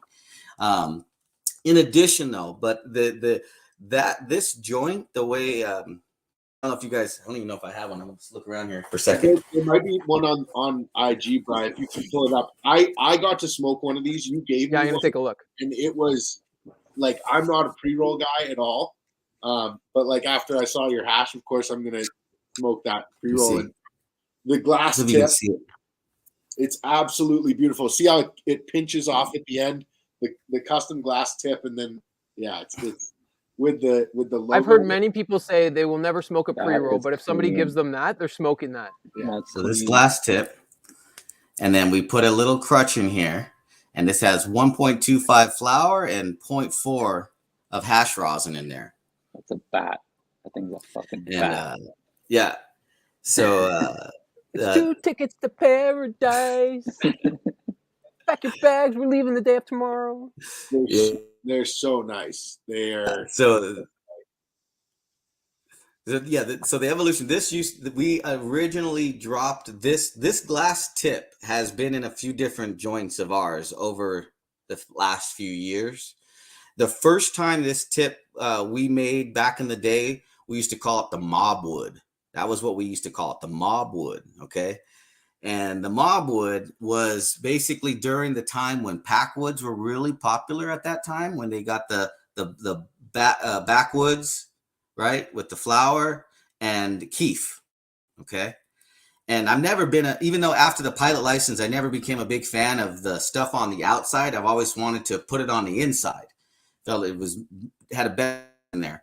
So we came up with the mob wood, and we said, this one will break your legs, because when we took the backwood, at the time, distillate was really popular. So we would paint the inside with distillate, and then we would sprinkle it with ice water hash, and then put the flour and roll it up. So instead of doing it on the outside, we just did it on the inside. Instead of keef, we use ice water hash to be more effective. And that was the mob wood that would break your legs. And it looked like a nice cigar still, but it was loaded on the inside. So because you can't take tobacco to the cannabis industry, you know, on the rec market, we had to do away with the tobacco leaf. And then we started getting into the rosin, and then just over evolution, you see putting the worms in there. And I've never been a big fan of the cone version because of the amount of the resin that goes on. So I've always loved this tip, this special glass tip. So again, we're like, let's use this tip. Let's maintain that same gauge so you can get a nice, easy draw. And this is a 30 to 45 minute smoke. You know, it really is. It's 30 to 45 minute smoke for one person to the head, you know, if you can. No, they're super nice. And I mean, can you talk a little bit about the training that your staff go through it, and how many are produced by a person each day? When I heard that, I was pretty impressed. I'm Yeah. shocked. We take pride in the craft again, as just like everything we do in our facility, from the craft of growing the flower to how we facilities very clean, just as well as the craft of the presentation of our pre-roll. They are hand rolled. We do use a variety of tools to assist us to make things look as just like when we're making hash, we use tools to help us do the things that we do. But there are a lot of things that can go wrong when making these joints. So usually when comes the team for the first time, we tell them, look, don't worry about what the guy next to you is doing. What I need you to focus on is learning how to avoid the mistakes you're going to make today. Don't expect to do it right. And if you do, you're going to be amazing. But just learn how to avoid the mistakes that you're going to make. So once you make a mistake, learn how to see how it got there. Like you'd be like, oh, that back roll, that paper back rolled. Well, how did it get there? Because I didn't tuck it with the card. I didn't make sure that it was clean and tucked before I committed to the close. Like little details so you can avoid the mistakes. And then once you make enough mistakes, you start to realize, oh, this is a lot easier. I just got to do this, boom, boom, boom. Little tricks that you use with your fingers, little tools. You're like, oh, if I use this to hold there, and if I hold this, I can dip this with this hand and I can go boom, but it's technique, just like I'm a wrestler. That's my career back in high school. I was a wrestler and I've been a small guy. So I'm all about technique. I can take big dudes down because I can leverage weight. Big dudes just come at you. Come at me. I'm going to pull you. Now you can't even stop yourself. That's the beauty of analyzing techniques. It's like there's just because you're weak in one, you can actually make that weakness strong by just analyzing it and putting it in your best foot forward in other ways, So when we go through the training process, it takes about 2 to 3 weeks for them to nail it. We're trying to avoid getting weed on the logo. That's hard. It's white. So just one little thing of weed, it's like, all right, it's a re-roll. When you seal it, the wrinkles, did you cover the diamonds on the glass? Re-roll. Is it coned? When you finished it off, did it cone out or is it consistent? There's a lot of things that can go wrong with it, but there's only one way to do it right, at the end. And the crew that we have that rolls the joints with us, they're amazing. Like the joints that they make, the QC is on point, dude. They really, really hold themselves up to a really high standard on their own, to a point where we're proud to put their name and like who it was rolled by. Giving credit back to where the credit's due. Like this was a masterpiece. LA Family Farms, we grew this weed. We made the hash, but this is the person who actually put this joint together for you. And now we're starting to get feedback like on the Instagram, like, yo, I love, B's 42's joints every time they burn perfect, like it's That's neat. sick. And then you go back and you get to tell them, you're like, bro, they got some good words on you, so it's neat to be able to give that credit back to a craft. We are LA Family Farms. Everybody who's in that facility, even though Joe, Morris, Jackie built this facility, they chose who's in this facility. For sure. And that's who becomes this being. The LA Family Farms is bigger than what 3-4 people can do. But it takes the love and the passion of everybody who's working with us so we can maintain what we're putting out. So I like to give a lot of credit to our crew. And the same thing, like when we go to the stores and we do, patient appreciation days and we try to meet and greet the customers, we don't have a sales staff yet, maybe in the future, but I like to actually take our crew out and let them kind of get the experience of people saying, yo, you guys grow some fire stuff, and it's really neat because they get to feel like, hey, this is our work. And it is, because they're in there day in, day out, they're making it happen. Yeah, we're the leaders and we've brought our years of experience to help get us this far. But in order to keep going, we need a bomb kick-ass team. you know, and we're very lucky, dude. We got amazing, beautiful souls and good people, good family people that love what we do, and they have their passion in everything from taking down a room to cleaning the walls, cleaning the floors, to helping make the hash, helping make the pre-rolls, helping make deliveries, you name it. They're down to do whatever needs to be done in our facility. And that's the cool thing. Nobody's like too above do something. Even myself, I'm out there cleaning and chopping and taking trees down, getting in the stores, door knocking, trying to knock on doors to buy our weed, doing what we got to do. That's the real family vibe, legit. That's awesome. I wanted to go through your lineup. Like, I mean, I think that I took a look and like, I mean, I'd like to break down strain cultivar by cultivar what you guys are running right now, because I think it's some incredible heat. So if you could take us through that, I think that'd be awesome. Sure. One of the newest ones that we're starting to put out right now is our white truffle. And the white truffle, we picked that cut up from Justin Cron out of Oregon.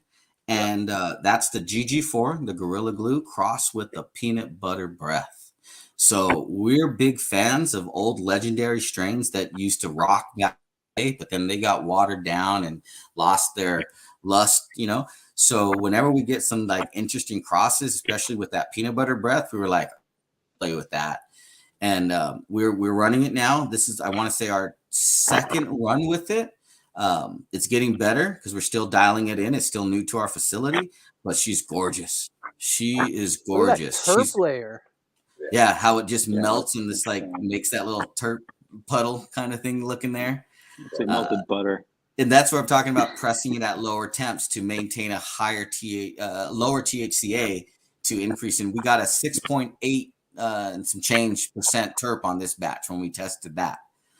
So I mean, I'm always trying to get like 7. Like I'm all like, if we can get 7 and then more, like that would be good. You know, that'd be great.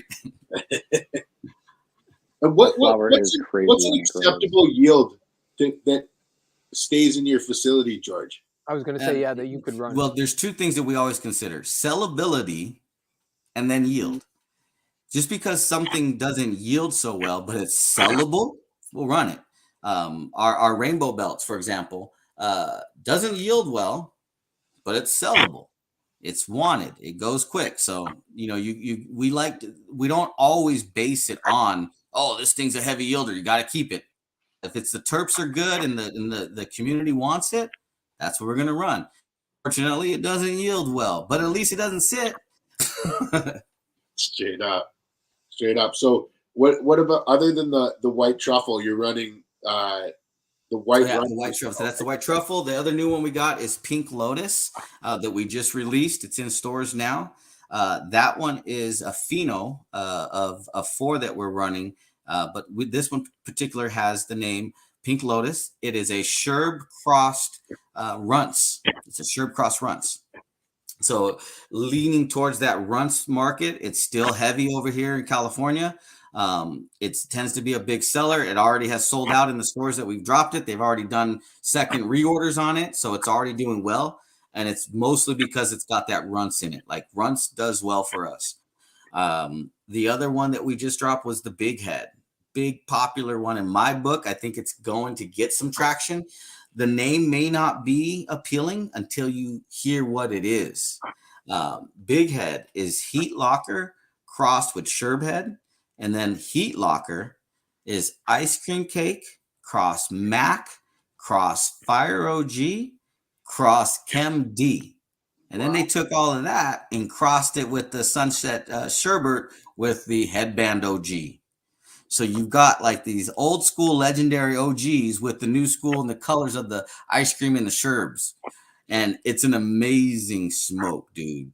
Totally. I think it's testing in like 32%, some silly, crazy number. What's the budget like on that? Is it closed, like, or is it open?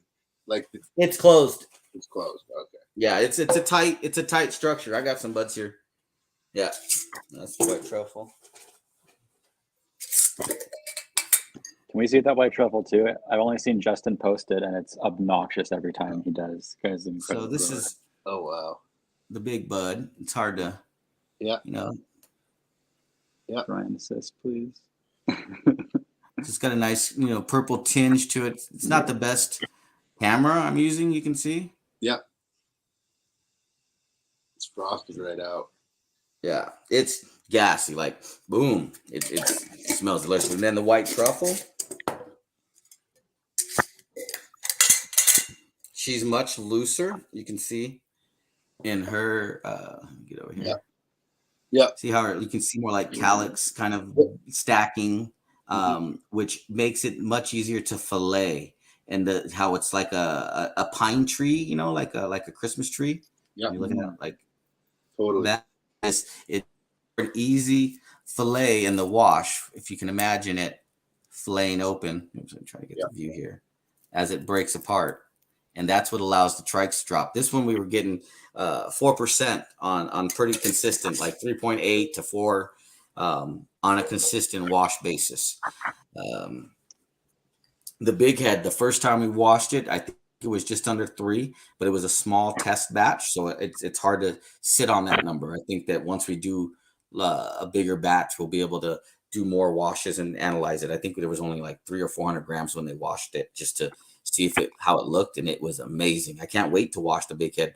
We're expected to cut some for fresh frozen soon because the rosin is even whiter than the white truffle. And it's just out of this world. It rocks. And then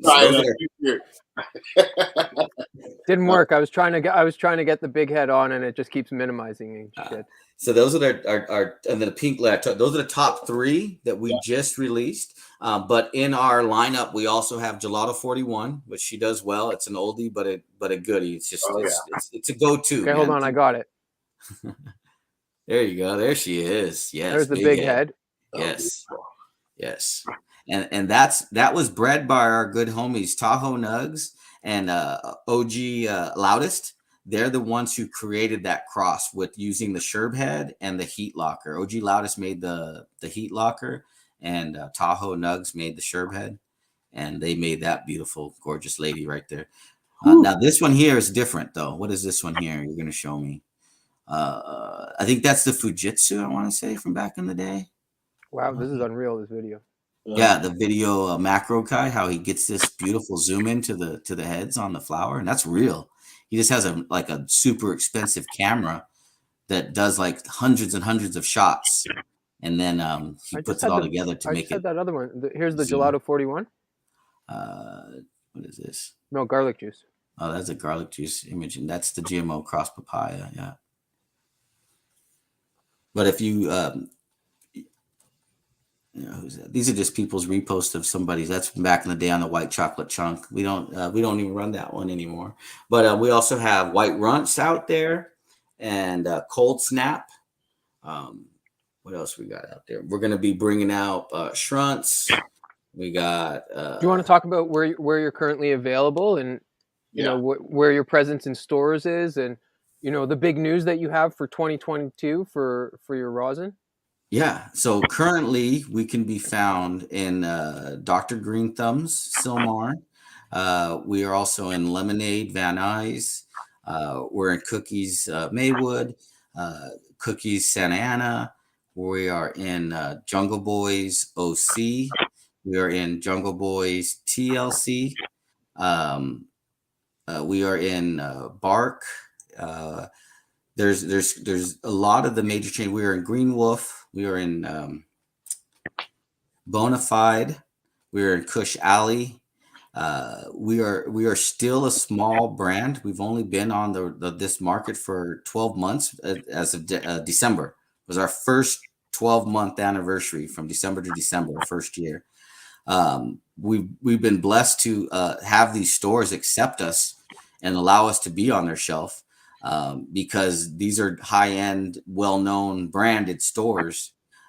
So being a brand new brand, it's huge for us. It's got us a nice foot into the marketplace, into the consumers. Now, this year, our focus is to try to make our flower more accessible. Accessible meaning cost of dollar.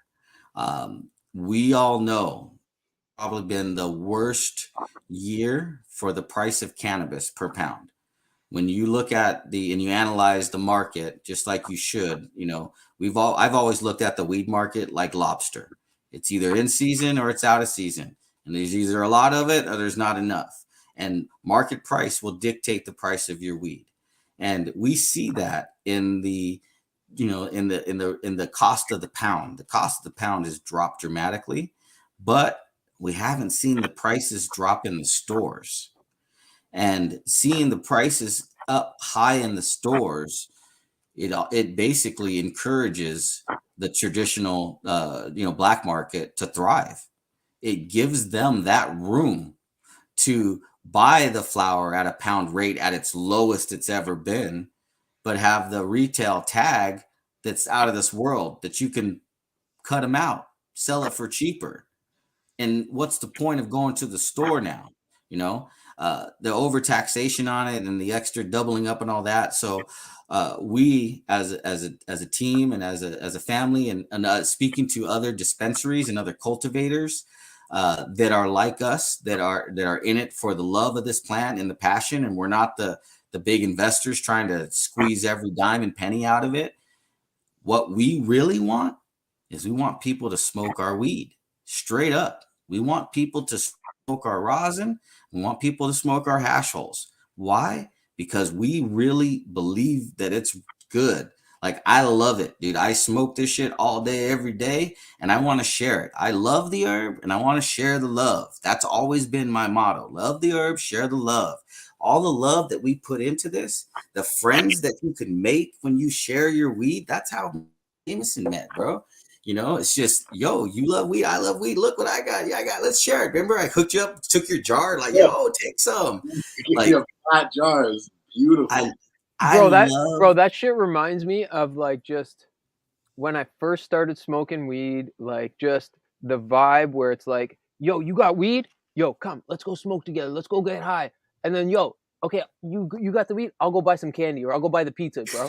Like, you can tell when people when somebody's like really about it and they're like vibrating on it and their eyes light up. Like, it's just you can tell when people, like, if I hand somebody a jar and they don't open it and smell it and they actually, and I'm like, oh, check this out, and they look at it and then they hand it back to me. I'm like, oh, you missed it. I almost feel bad sometimes because like the first thing someone gives me a jar, my nose is going right up in that thing. Like, in the I'm gonna jar. squeeze a nug. I'm gonna molest your nug, bro. Yeah, and you better not have given me your best looking nug because I'm gonna be breaking it. Exactly, I'm gonna squeeze it. Yeah. So, like, George, where do you see the solventless market in California going over the next 3 years? It's growing at a rapid pace, and we know we can see that in the numbers. Do you see, what innovation are you seeing in the market right now? And do you think you'll continue to see it, or do you think that whole plant, fresh frozen, cold cured, and fresh press are kind of going to be what we're looking at primarily? I think cold cure is going to be around quite a bit. Fresh press is going to be around. It's going to get more and more. The prices will drop. It has to, unfortunately, to become more accessible and more usable. Just like weed. When flower first came out, when purple weed was out, just like us last year, our eighths out the door were $75 out the door with taxes for an eighth. Our goal today, this year, we want to structure it where our customers can walk out the door $60. That's like, in my book, $50 to $60 for a good solid eighth that's high end. That's worth it. You try to push me over 60, I may not buy it, Or I'm going to be so fucking critical of it when I get it that it better be like just. We always say, we're the plumbers, we're the custodians, we are the people that smoke like heavy. We smoke every day. And guess who we go to? The same people who are just like us. We're not driving our Mercedes. You don't see us wearing Rolexes and gold chains. That's not who we are, bro. We're getting it done. And guess what? We fucking smoke heavy. And that gets it, dude. Who are we catering to? do we really care that the rappers make more money than us? Or do we just want everybody who's a normal guy like us that just smokes heavy to smoke some good weed at a reasonable rate? We obviously can't be too cheap because we got an expensive facility. We're indoors, the electricity, the taxes, it's overwhelming. But we are willing to make that adjustment. And I know other companies are not. They're just like, oh no, keep the prices high, taxes high, everything's gotta be high. But we feel it in our numbers. We're just like, dude, we're not selling enough weed. And then when we are in the stores that we are in, they're like, you guys have some of the best weed in the store. Yeah. They're like, you guys are blowing up. So that's when we, huddle up and we start strategizing and we start talking about who are we? We're LA Family Farms. Why are we LA Family Farms? Because this is where we came from. This is where we found bomb ass weed, Los Angeles. This is where we've always grown our weed. This is where everybody that we've grown for was from LA. And we looked to them for their approval to say, this is fire. And now what are we going to hoard it and just keep it for the highest paying price? It's like, that's not cool, dude. We want people to smoke our weed. 100%, man. So that's our goal this year, is to try to get into as many neighborhood stores.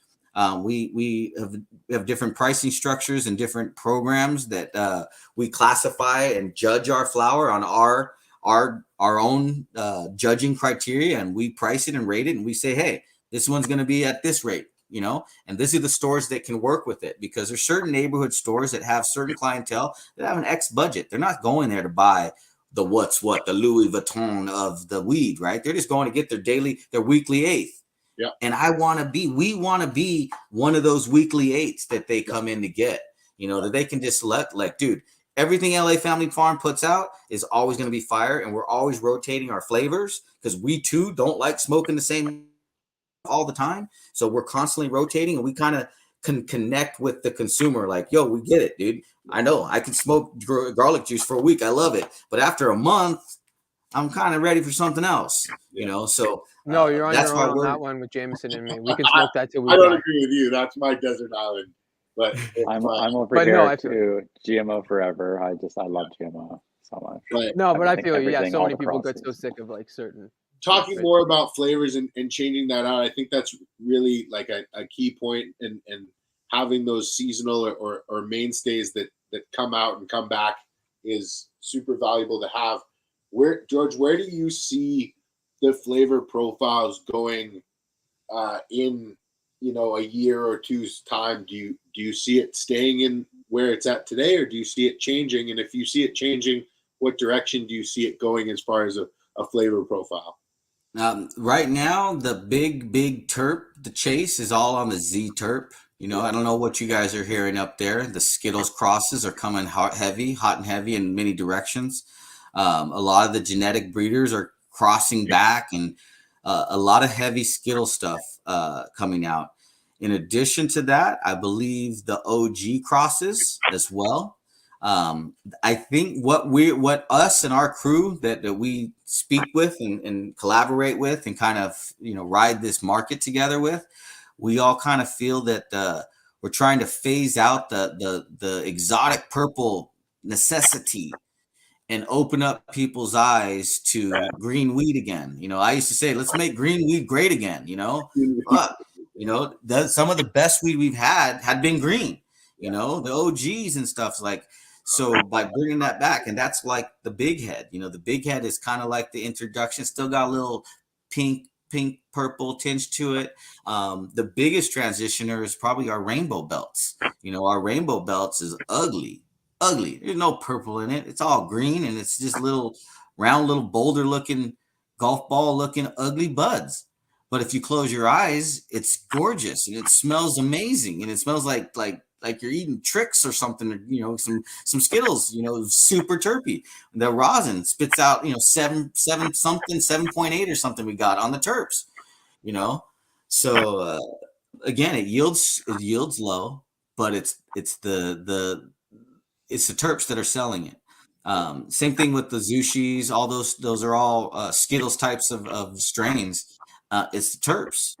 So even now, like when we're going to start labeling on our bag with an additional sticker, the top 3 terps in that plant on our test results. And then when I do the bud tender training with the bud tenders at the stores, I try to tell them, I said, from now on, start looking for that so you can start educating the consumer to stop thinking about THC and start shopping on terps. But unfortunately, there's no terps on the packages for you to talk about.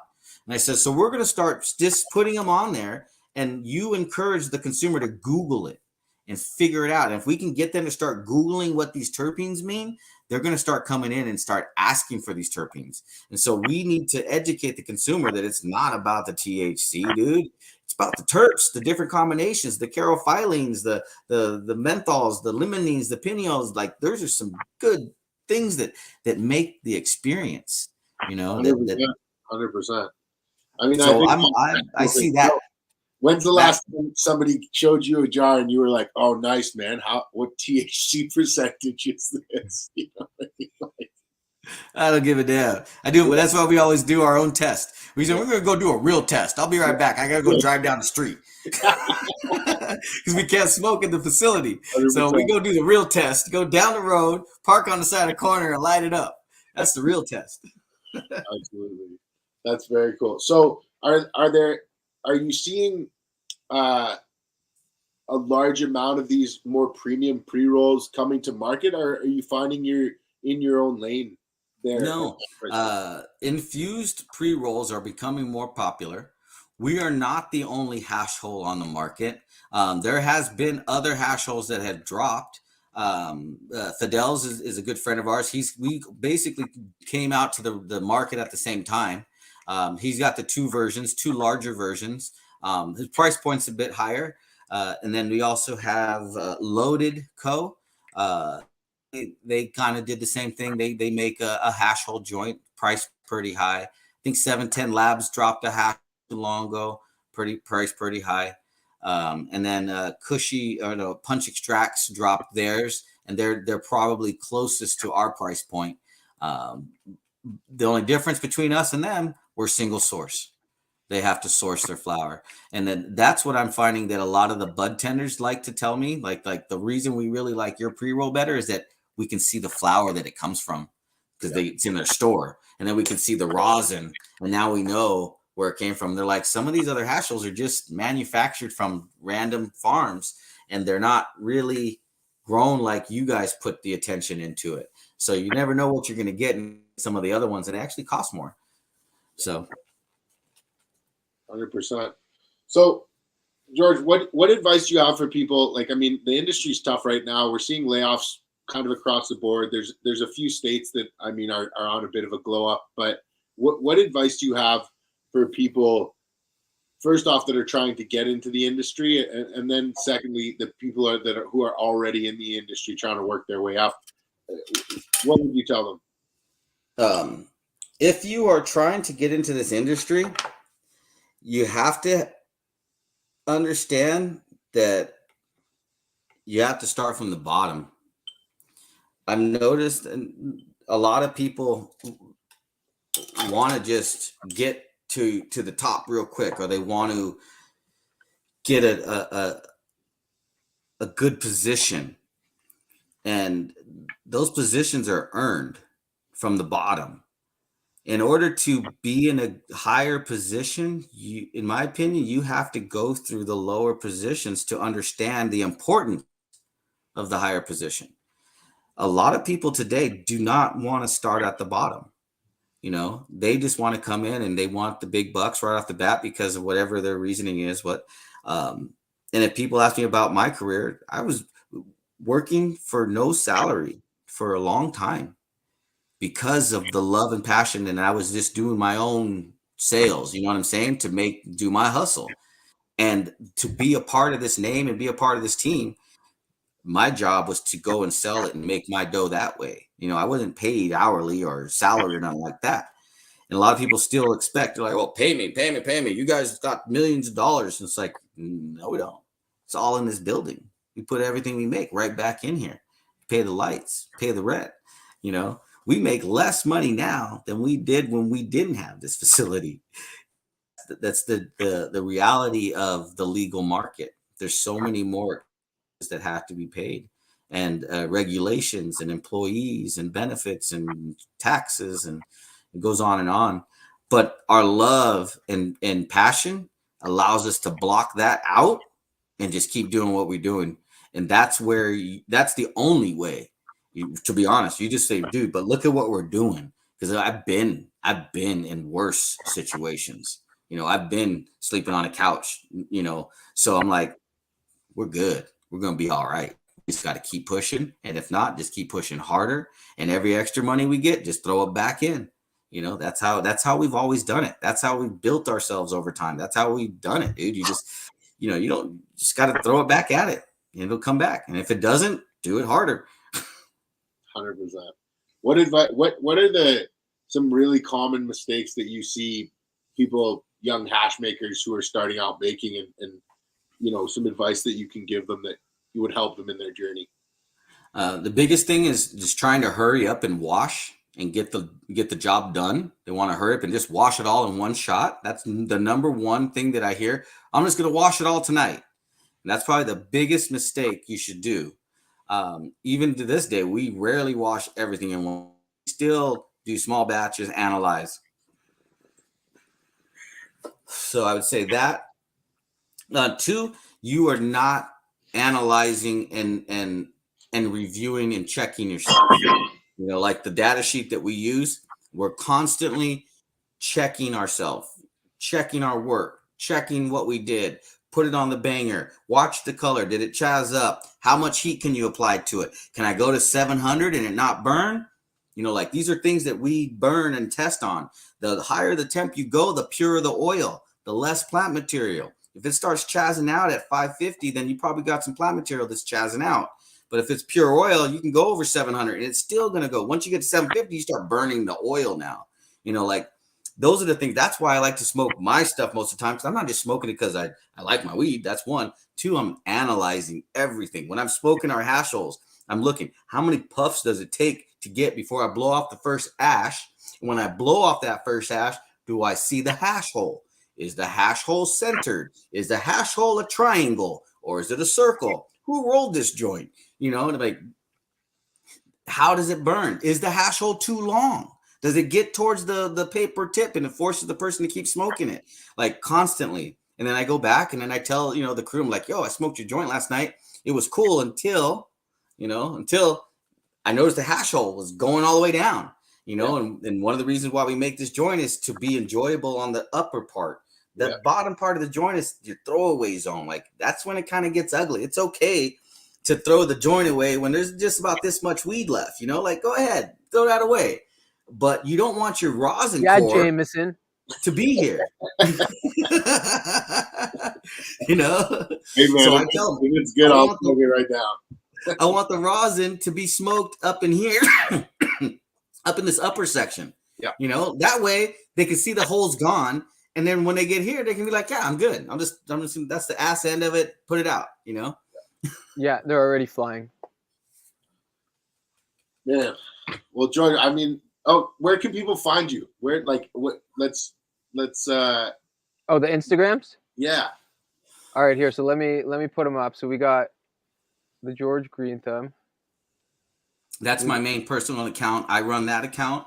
So, if you ever hit me up, you want to talk hash, hit me up. I have my notifications turned off, so I may take a little bit to catch up. But I'm down. I love talking hash. If you can get me talking, dude, ask me anything you can and watch. The stuff will just come out. So every now and then, some dude will hit me up and ask me a question, like a long-winded question where like my answer is too long to type. I'll be like, bro, send me your number. I'll just call him up and I'll be like, yo, this is what it is. I'm driving. I didn't have time to type it. So let me just chat it up with you, So I like that stuff. Like, just like this, dude, just to talk shop and, I love it, dude. Strangers are just friends you haven't met yet, bro. That's right. So people should follow this Instagram, right? That's our newest account. Our other account, which has the 20-some thousand followers, that's our original account from our traditional market days.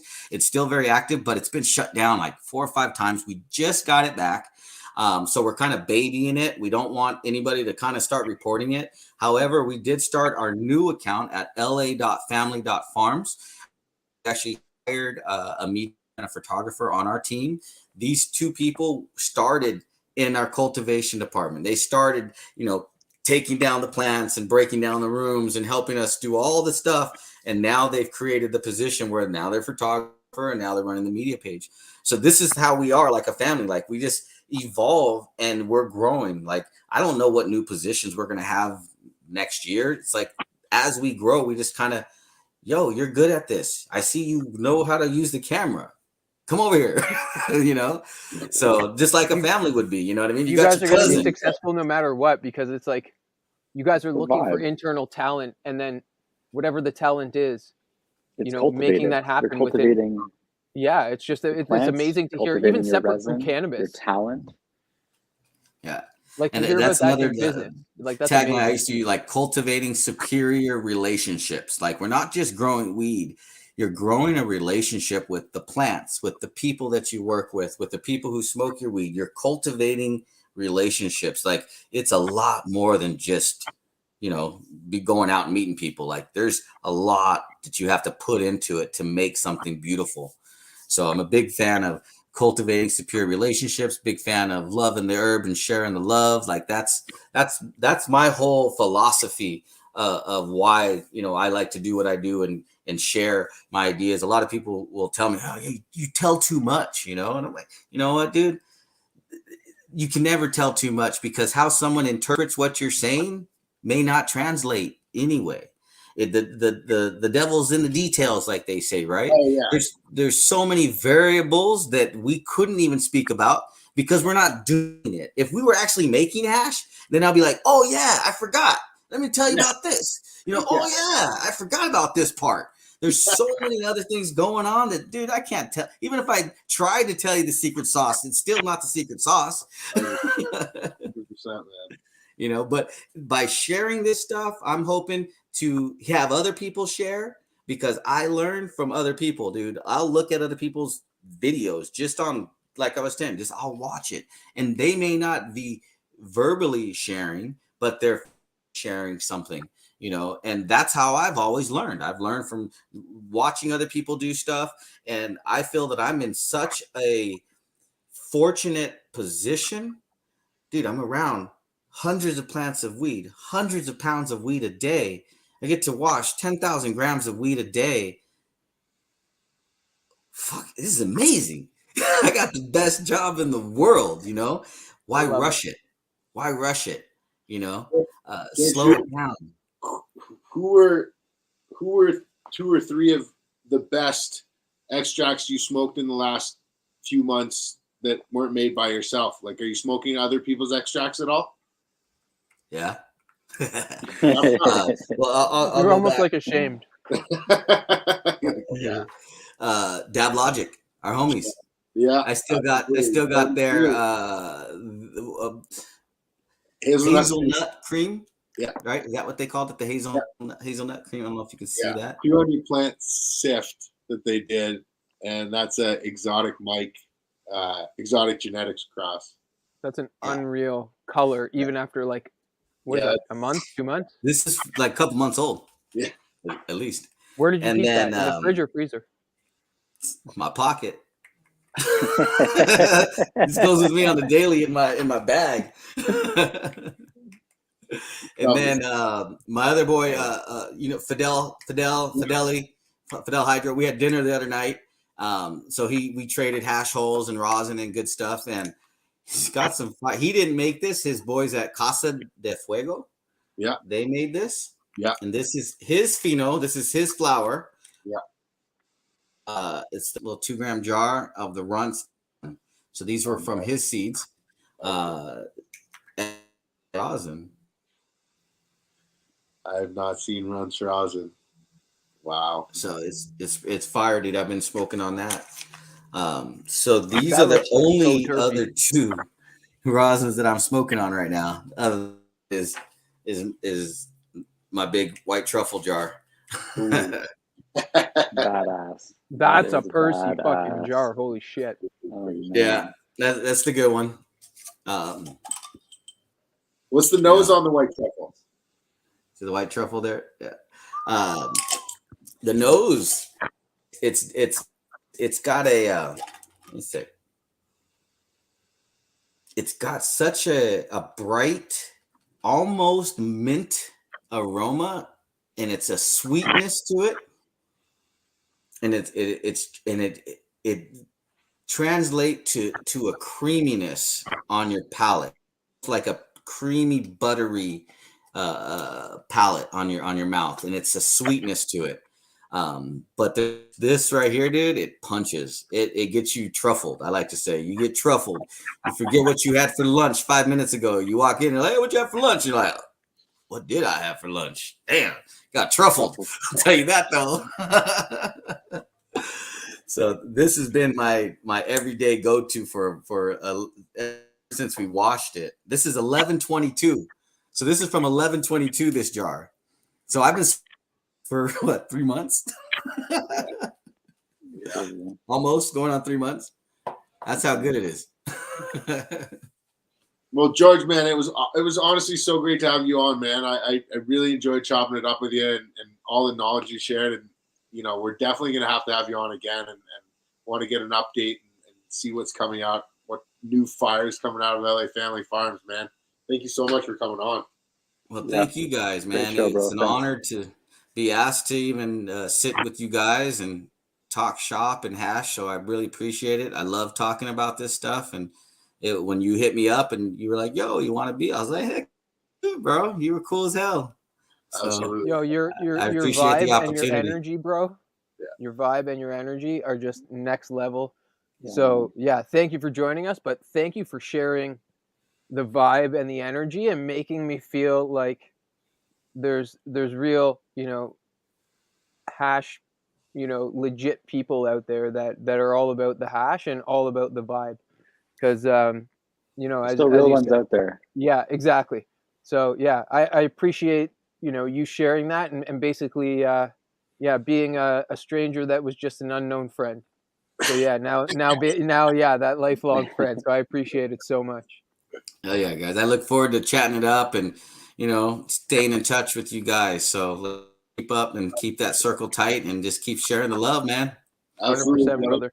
All the best. Yes, sir. Awesome. All right, Thank Thanks you, guys. again, brother. Thanks again, everyone, for tuning in. Until next time.